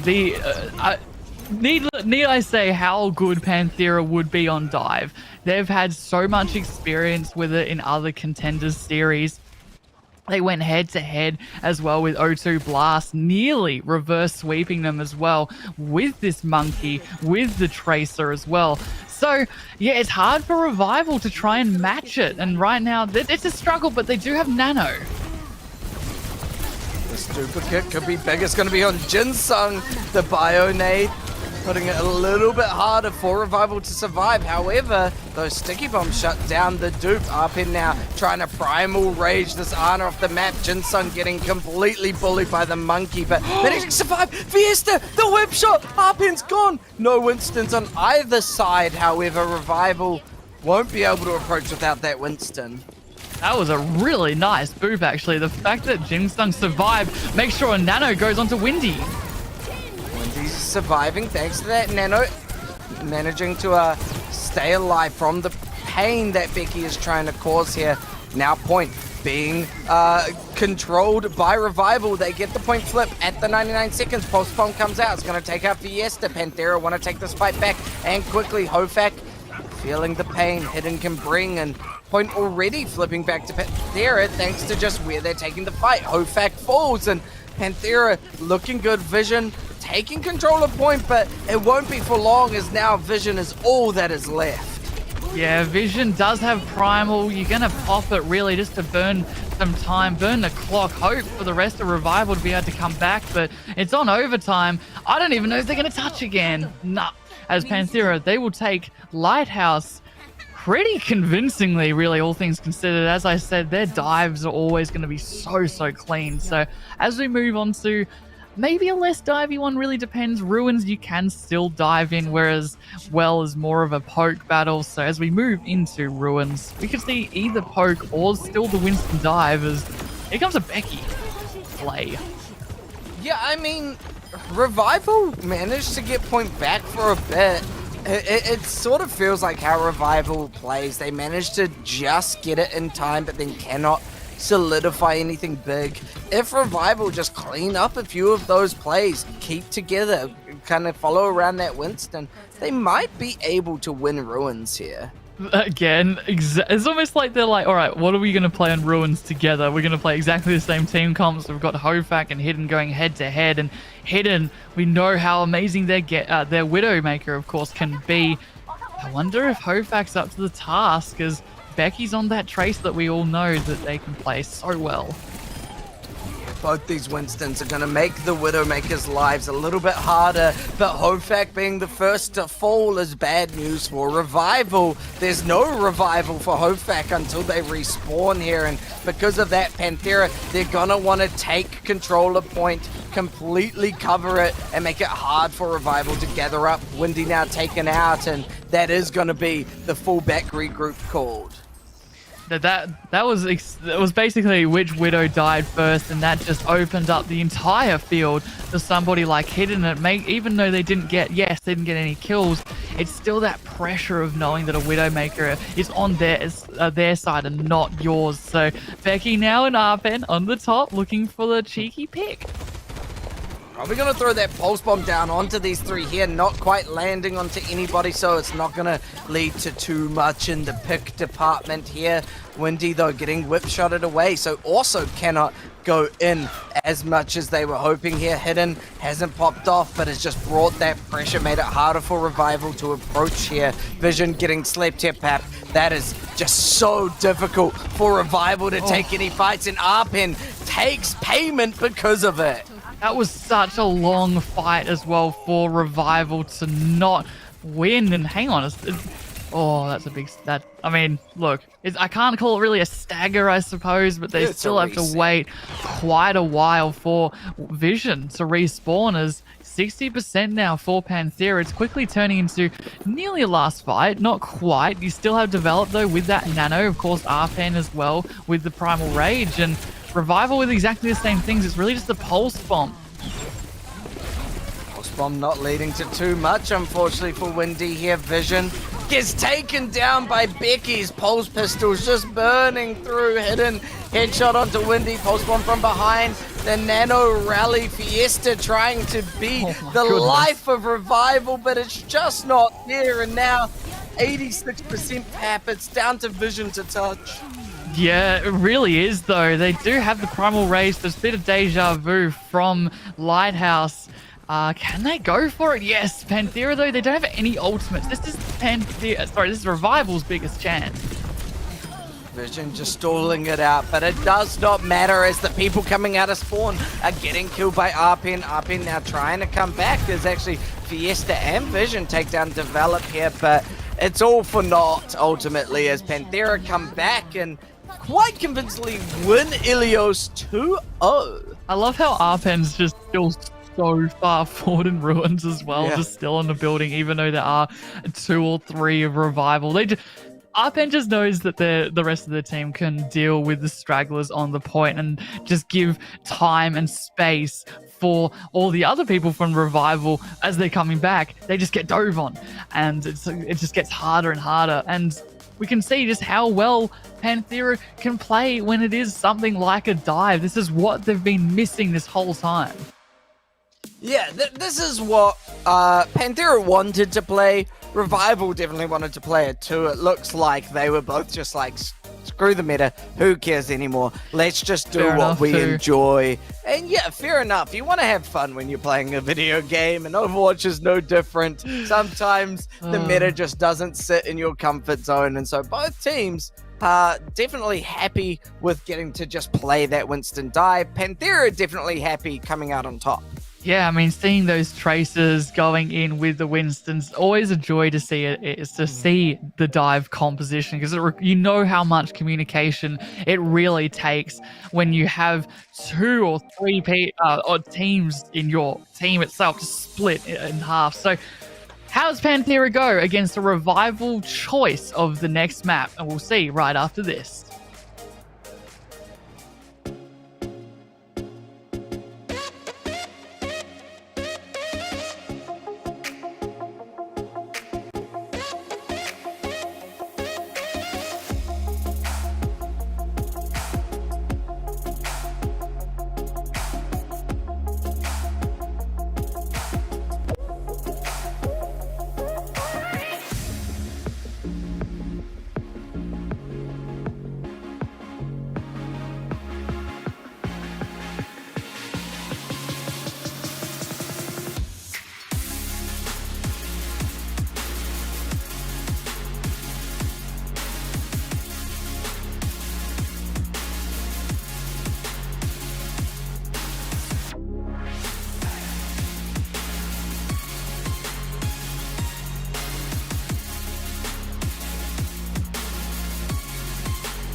Panthera coming out with quite the convincing first map win on Ilios. Now moving into the map choice of Revival. Are Revival going to be able to pick something that is going to make Panthera uncomfortable? Make him sweat a little bit under the collar, because that was not a sweaty match for Panthera. That was just very bread. I like my bread. I like it with some butter, and I like some jam on top. And they got exactly what they wanted. It wasn't too crispy. The jam wasn't somehow off or spilled. It was very, very clean from Panthera. As Revival, they're gonna pick King's Row, and after trying to match a dive, I don't know, they're going to try and now match a more brawly comp, a more Zarya Genji-centered comp, or are they going to try the dive on King's Row? Which, look, I know I'm going back in time a little bit here, but we saw a lot of Winston actually in the summer series, and that's where Winston somehow managed to work on King's Row. But I do want to throw that up in the air now with all the changes, of course, that has happened since, and the fact that Zarya is just, and Sigma, of course, are just so strong. Now, with our subs that are coming in from Revival, we might have an answer. Ruler is going to be coming in, and Vision is out. Ruler, we have seen running a bit more of the Orisa, a bit more of, it looks like Sigma at this point. So, yeah, opting to not play that dive here on King's Row. Yeah, opting to go like more pokey. Hofak might go onto instead of the Widow, instead they will go onto the Hanzo for the Sonic Arrow, see it where everybody is at. Ruler, interesting. If they do go the Sig, you don't see Sig on attack too often. You more often see, of course, the Zarya or the Orisa here. But yeah, I guess if you want to somehow shut down Becky, that's one way to do it with a big rock. And this is cheeky if they are going to stay up there. No, Ruler. No, they're going to go Zar. bit more normal, I suppose you could say, on the attack. It was quick little picks from Hofak, seeing if they could see and get anybody quickly from spawn. Doesn't seem like it. Pap, I just want to say great job. I was going to sneeze, and you kept talking long enough for me to cancel the sneeze. So I was like, I noticed you were quiet for 0.5 seconds, and I was like, he's doing something. I got you covered. Anyway, Becky now trying to survive here, get a bit of pressure onto Revival as they were antied up a little bit from Develop, and looks to take the high ground here. Yeah, for Revival here, it is all going to be about pathing, trying to get in onto this high ground, take it away from Panthera. Hidden, however, trying to make it hard to enter in. Arpen taking out Hofak, certainly going to make it a little bit harder for Revival to enter. And look where Panthera are going, right to your spawn door, sending you back, saying, no, don't you come here. This is our objective, Revival. Don't be rude, as Windy is falling mightily low there, just getting back to the safety of their team, and Becky playing like a bit like Top Dragon, excuse me, going so aggressive, but it's actually Windy to get punished first. You can't be having these first couple of deaths here. You cannot be the first to fall. It makes it so much harder for Revival to enter into any kind of fight. Yeah, these constant little picks, right? A constant, not staggers per se, but it certainly burns the clock off like staggers do. And Revival looking for a pick, looking for a way to get in, but Ruler struggling. Here we go, Wendy now. Putting a bit of pressure onto Becky. Becky on this Genji, not letting Wendy get any value. Amplification matrix from Ruler, not leading to too much. Panthera can just hide around corners, but Revival have gained a bit of space now. They can finally jump onto this point and start progressing it. They might gain a tick, except everyone's jumped off. Fiesta got back on, but now there is a bit of a stall there from Panthera. Becky taking down Windy with the help of Develop, and Revival, you are not getting a tick, at least not right now. Man, Panthera, they were so patient there, Apara. They pushed in so hard, Revival, and yet Becky and the rest, they were just happy to wait them out and poke them from above. Yes, Becky does fall, but ultimately Ruler's kind of just stuck in the back line here. No teammates, no support. But honestly, without the Genji, there's nothing we can really do except grabs their team. Oh, Arpin really saying, look, Ruler, I'm leaving your team in spawn. But now, because that grab didn't lead to any kills, Revival can start entering in. Becky, though, with the blade, taking down Hofak. Windy does even it up, but it doesn't matter because Becky is on a roll. And once again, Ruler is just stuck in their backline. How are you going to get out? I don't think you can. However, this is actually a lot of pressure all of a sudden for Arpen. Slay coming in just to help finish off Ruler, as now the timer is down to 1 minute apart. And man, Revival, they have a couple of ults at least, right? You've got Ruler, who's finally at their spawn instead of the other spawn, with a grab. You've also got Windy as well with a blade. So those two in combination, you'd hope as well that Bob, Ofak still struggling to build up that Bob. Now at 84% here. Bob came out, and it's just going to make Revival's entrance so much harder. You just have to wait the Bob out, but you can't wait when Becky is chasing you down. This is devastating news for Revival now, as Panthera right in your spawn, and there's 20 seconds left. Yeah, Hidden's Bob really was there just for artistic purposes more than anything else, as Arpen and Becky were able to push right on in. Fiesta now, the only hope to really touch last second, does get bubbled. The touch is successful. Bob now running out onto point here. Ruler's grab takes out Arpen. Windy's blade, scaring away Panthera, but no one touched! Oh they forgot to get on the point! Guys. You got Arpen, well done, but the point is very important. Oh no, Revival, they had that more or less. I know the Lucio was scared off though, of course, for I think it was Jinsung, or no, it was Fiesta, excuse me. But oh man, that Genji not being able to touch last second either. Windy, they'd like their dash back, I'm sure, as now all Panthera have to do is take a single tick. That was heartbreaking.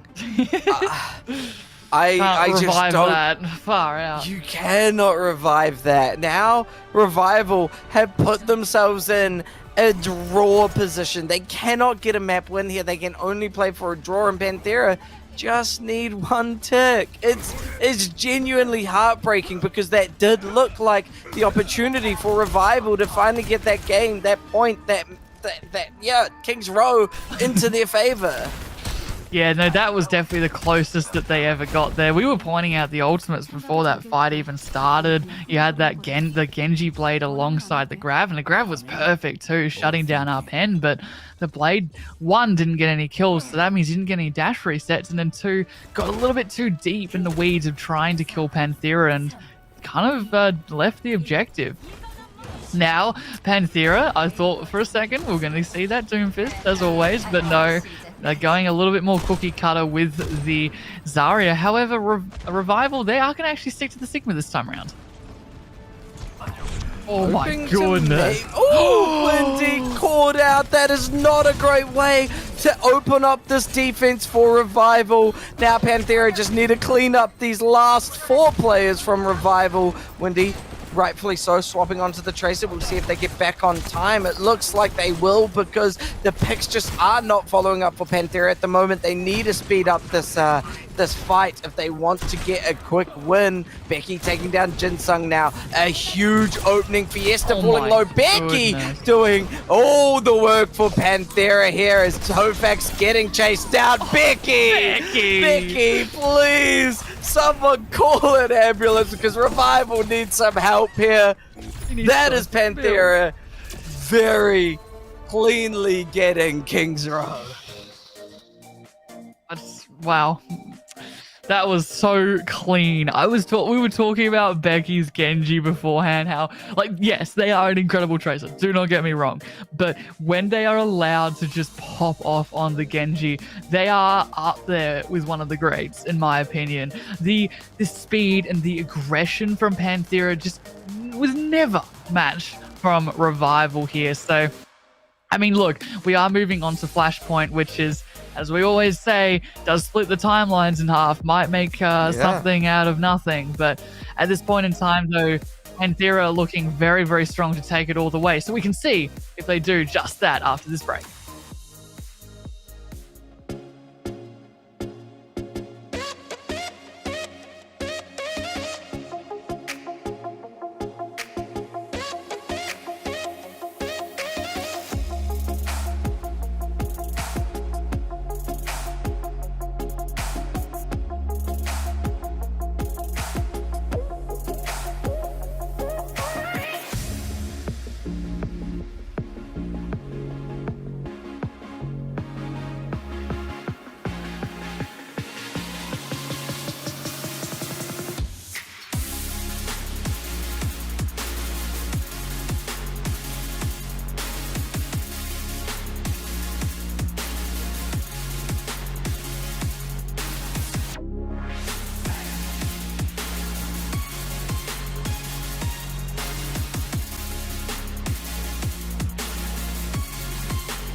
Panthera are up 2-0, and chat, if you know someone from Panthera and you want to get more drops, you might need to ask them to lose a couple of matches here, because at this rate, Panthera are looking good to get the 3-0. However, we're entering into Flashpoint. This is where matches can turn completely on their heads, Pap. Panthera, they need to pump the brakes. Revival, they need a defibrillator and fast. Can they get it? Dad in Flashpoint here as whatever map we do choose to go on will of course determine how Revival want to play this potentially last map of Flashpoint. We have no subs from either side, so that means I suppose that we're not looking for a Winston, at least from Revival. I suspect, again, the Zarya and the Sigma, even though the Sigma's not really seen. Perhaps we'll see, again, that Arista that we saw from yesterday. But Panthera, man, they are looking so strong that whatever map choice is chosen, I think that they will still be very comfortable. Now, I do just want to say, in terms of placement on the group staging now, because of that first loss at the very start, there is no draw potential. So we can't have that three-way tie, unfortunately, for Revival. But it also means that the only thing that's going to be played for here now is dignity. Revival are trying to get something out of this here, trying to show that, you know, we can take a map, we can get a map here and there, get that experience. That's ultimately what they're looking for, as they're going to be picking New Junk City as their map.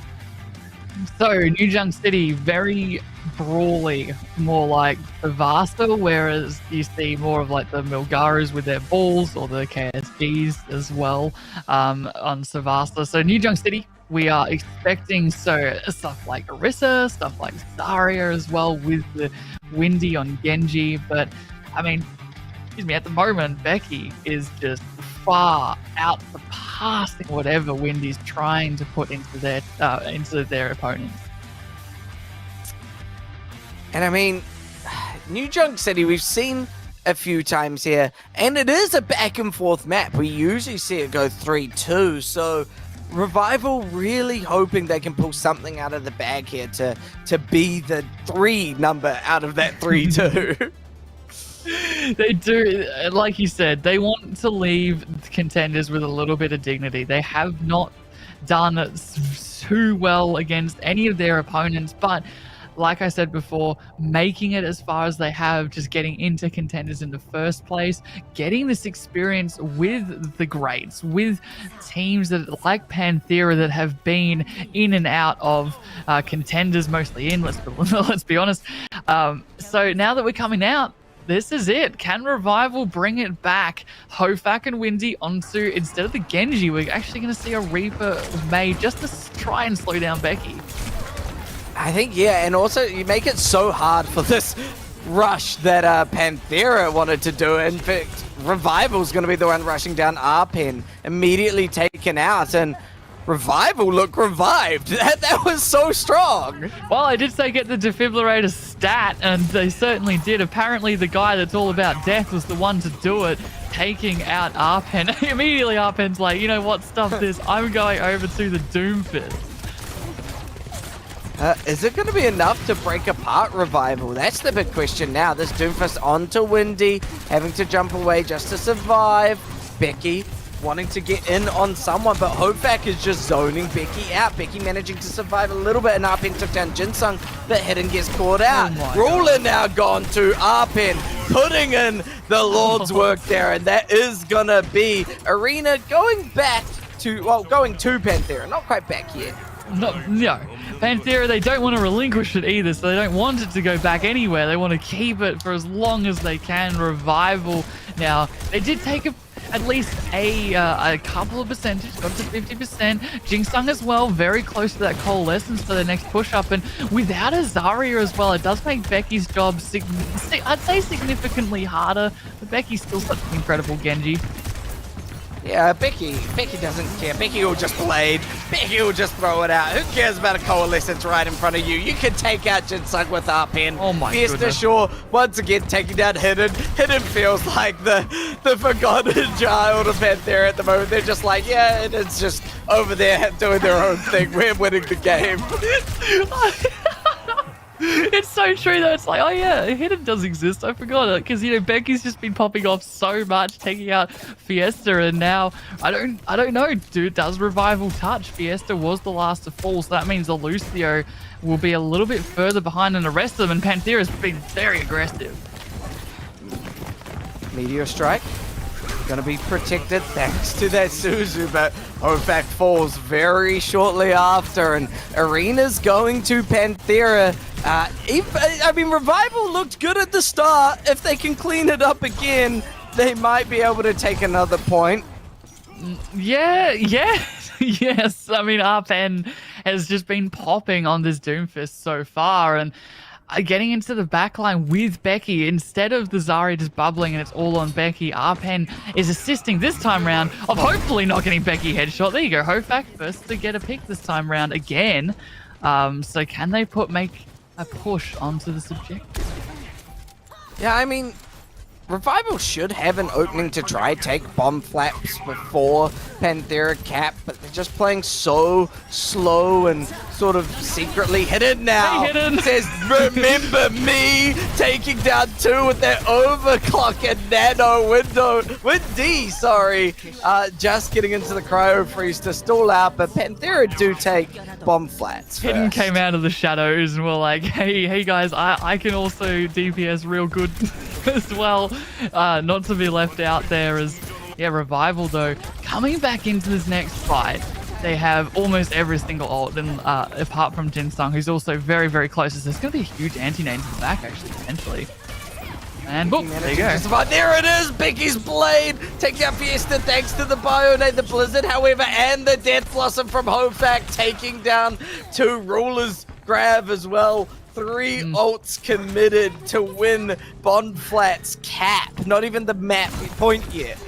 No, I mean, they've got at least some percentage coming up, but as you said, they had to commit both DPS ult and the Tsar as well just to shut down Arpen and their aggression.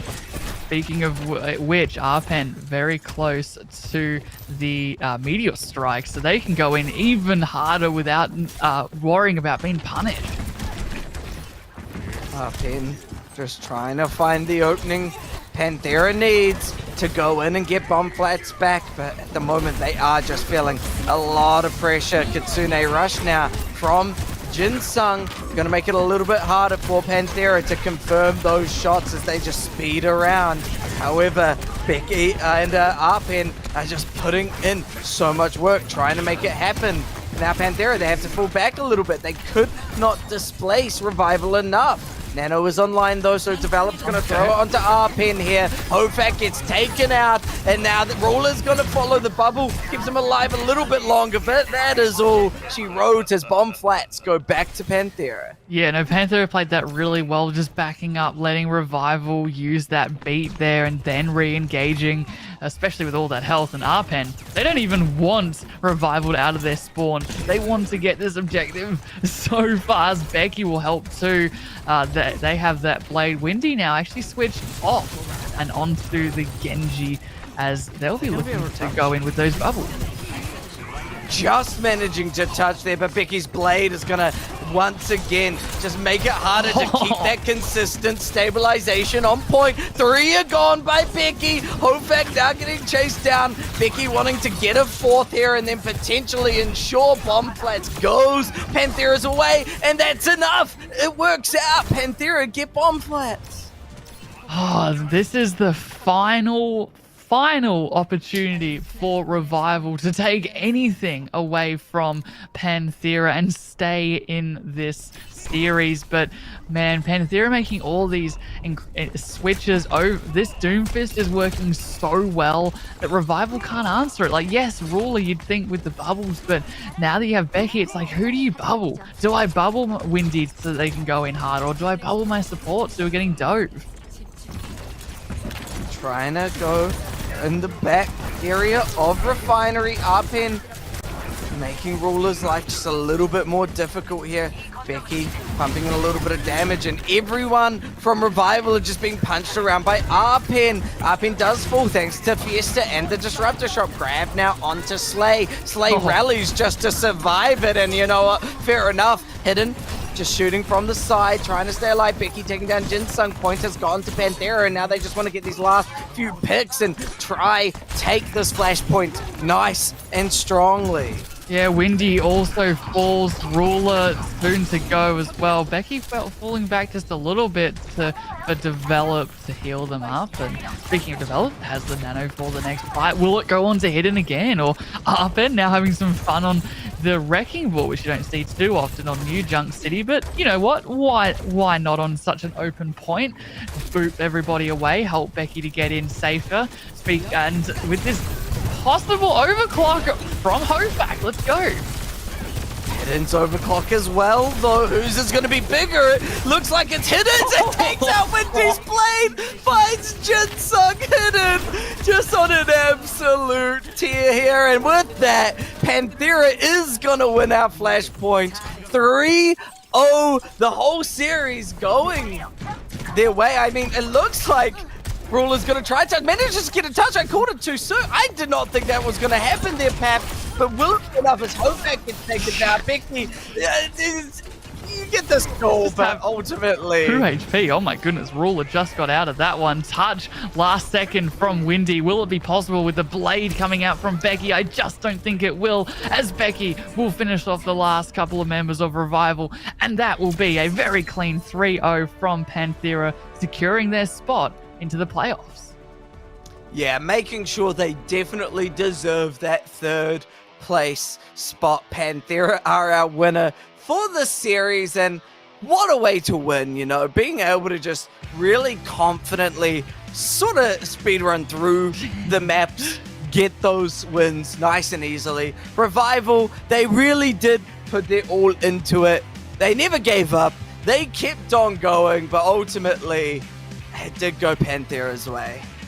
Yeah, no, Panthera just simply too strong for Revival there, and they've played exceptionally well. I also loved how from both sides we saw different comps than we've been seeing tonight and all the other nights. It's lovely to see a Winston from both sides there, and oh man, but Panthera consistently strong throughout it, and who else but Becky, who was definitely their strongest.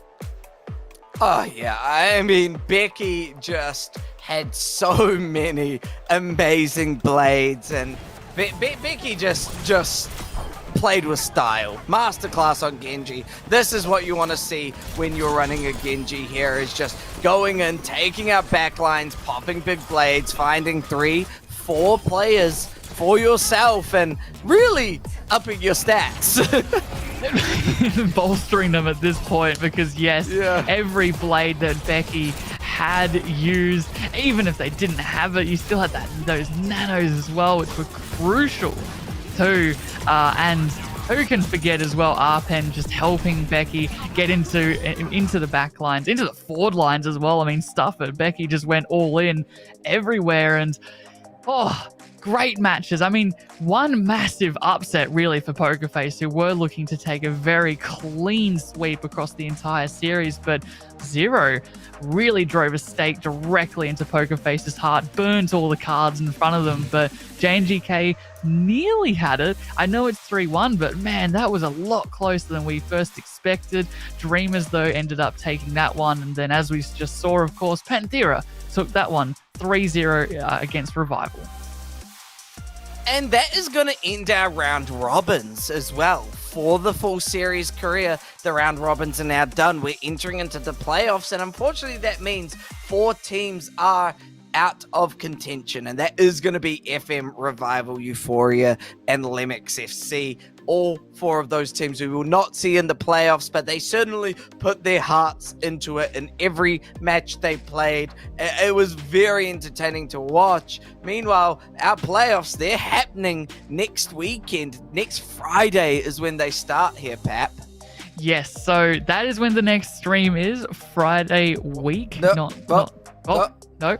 Korea, there's an APAC stream next Wednesday. I was about the grand finals. I was about to say, hang on stream, but there is next Wednesday, and that is Apar and I, are going to take you on a journey for the APAC finals. And man, you and I absolutely love the APAC region so much. We fell in love with it almost instantly as we started casting earlier this year in Contenders, and I do not miss that at all. And then, of course, yes, Korean Contenders, that will start up a little bit later.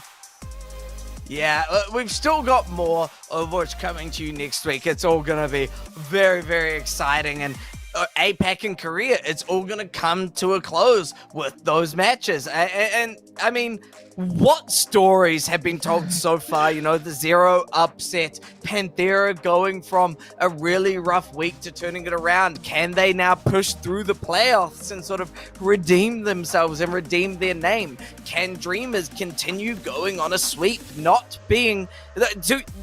A really interesting stat, Zero and Dreamers, both the teams that have not lost a match here. So, which team will be the one to go down at this point? There are a lot of questions, as we can see looking at these standings, that are going to be answered. Dreamers sitting just a little bit higher with that +10 compared to Zero's +8. There is so much that can happen with the full series. I mean, look at the difference as well between Group A and Group B. Like the disparity between second on Group A and then second in Group B. I mean, it's +7 against +2. So SPG and JNGK, great teams in their own rights, but those two have maybe equal to Panthera the most to prove, as both brackets will get smushed together. How well will they go against the likes of Pokerface, who will be extremely unhappy with their performance today against Zero and will definitely want some sort of redemption. And then, yes, as you said, Panthera, man, they've just they had their revival. It was really Panthera's revival all along, and here's the playoffs. Keep in mind, this is KST to all our American fellows over there. It will be the 6th of the 10th, the 7th of the 10th. That's when you and I are actually going at it on Saturday. And then finally, the grand finals will be at the WDG Esports Studio. That will be on the 8th of the 10th on a Sunday. And that's where we're beginning with SPG and Panthera, and then Pokerface and JNGK. Those two are going to be, I reckon SPG and Panthera, they're going to be really close over. There are some very exciting matchups that are going to be happening here. I mean, if Pokerface beat JNGK, they'll be going up against Dreamers. But if JNGK beat Dreamers, they get that opportunity for revenge, you know. JNGK nearly beat Dreamers. They know now how Dreamers play, and if they clean up some of their act, JNGK could be able to take them down. And JNGK can even see that Pokerface are not immortal like they looked. They're not even top seed Dreamers anymore, so as well. Like, yes, they have swept, but at the same time, maps were taken off them. They looked a little bit rocky against JNGK. So, as you said, looking for that revenge. Can they bring it forward? As yes, that's your matchups for Friday. Oh man, but yeah, we've had some great matches so far, Pap. We've had some incredible pop-offs from all sorts of different heroes and players. It's been a lot of fun, Pap. Have you taken away anything from our career round robins? What I love about both Korean and APAC is that you always start with a meta, and then it's just so interesting to see how it develops, how different heroes end up being played more. Like, we did see a little bit of Sim towards the beginning, but it wasn't like that crazy. But now we're even seeing Sim on stuff like Midtown. We're seeing, just so that you can get over all that walking that we were seeing in the hallway. How do we do it? Well, we just TP. So we're seeing a lot of rented apartments in Midtown. That place is absolutely going gangbusters right now.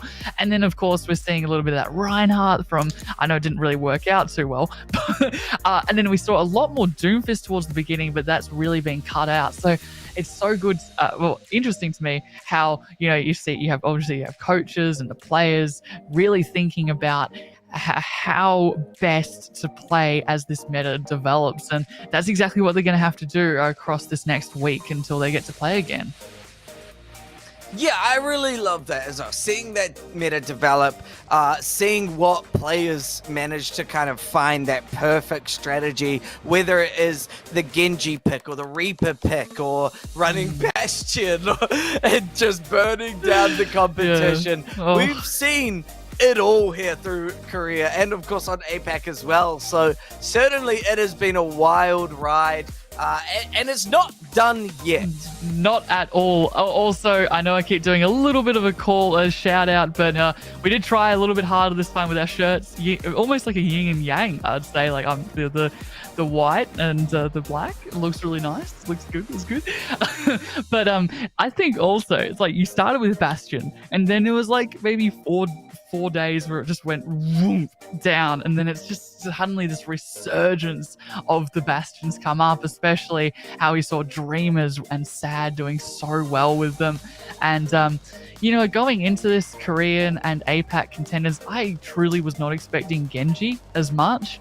I thought, okay, they're not really playing dive, this is usually where you see this Genji, but that's the awesomeness of the Genji and the Zarya together. Now, that is all from us for tonight, but don't forget the APAC Fall Series Grand Finals will be happening next week on the Wednesday. If you're in America, I believe it is Tuesday. Probably. So, very early on Tuesday. Yeah, nice something like that. Something fun, fun time. But thank you all so much for coming, and we will see you next week. Stay hydrated.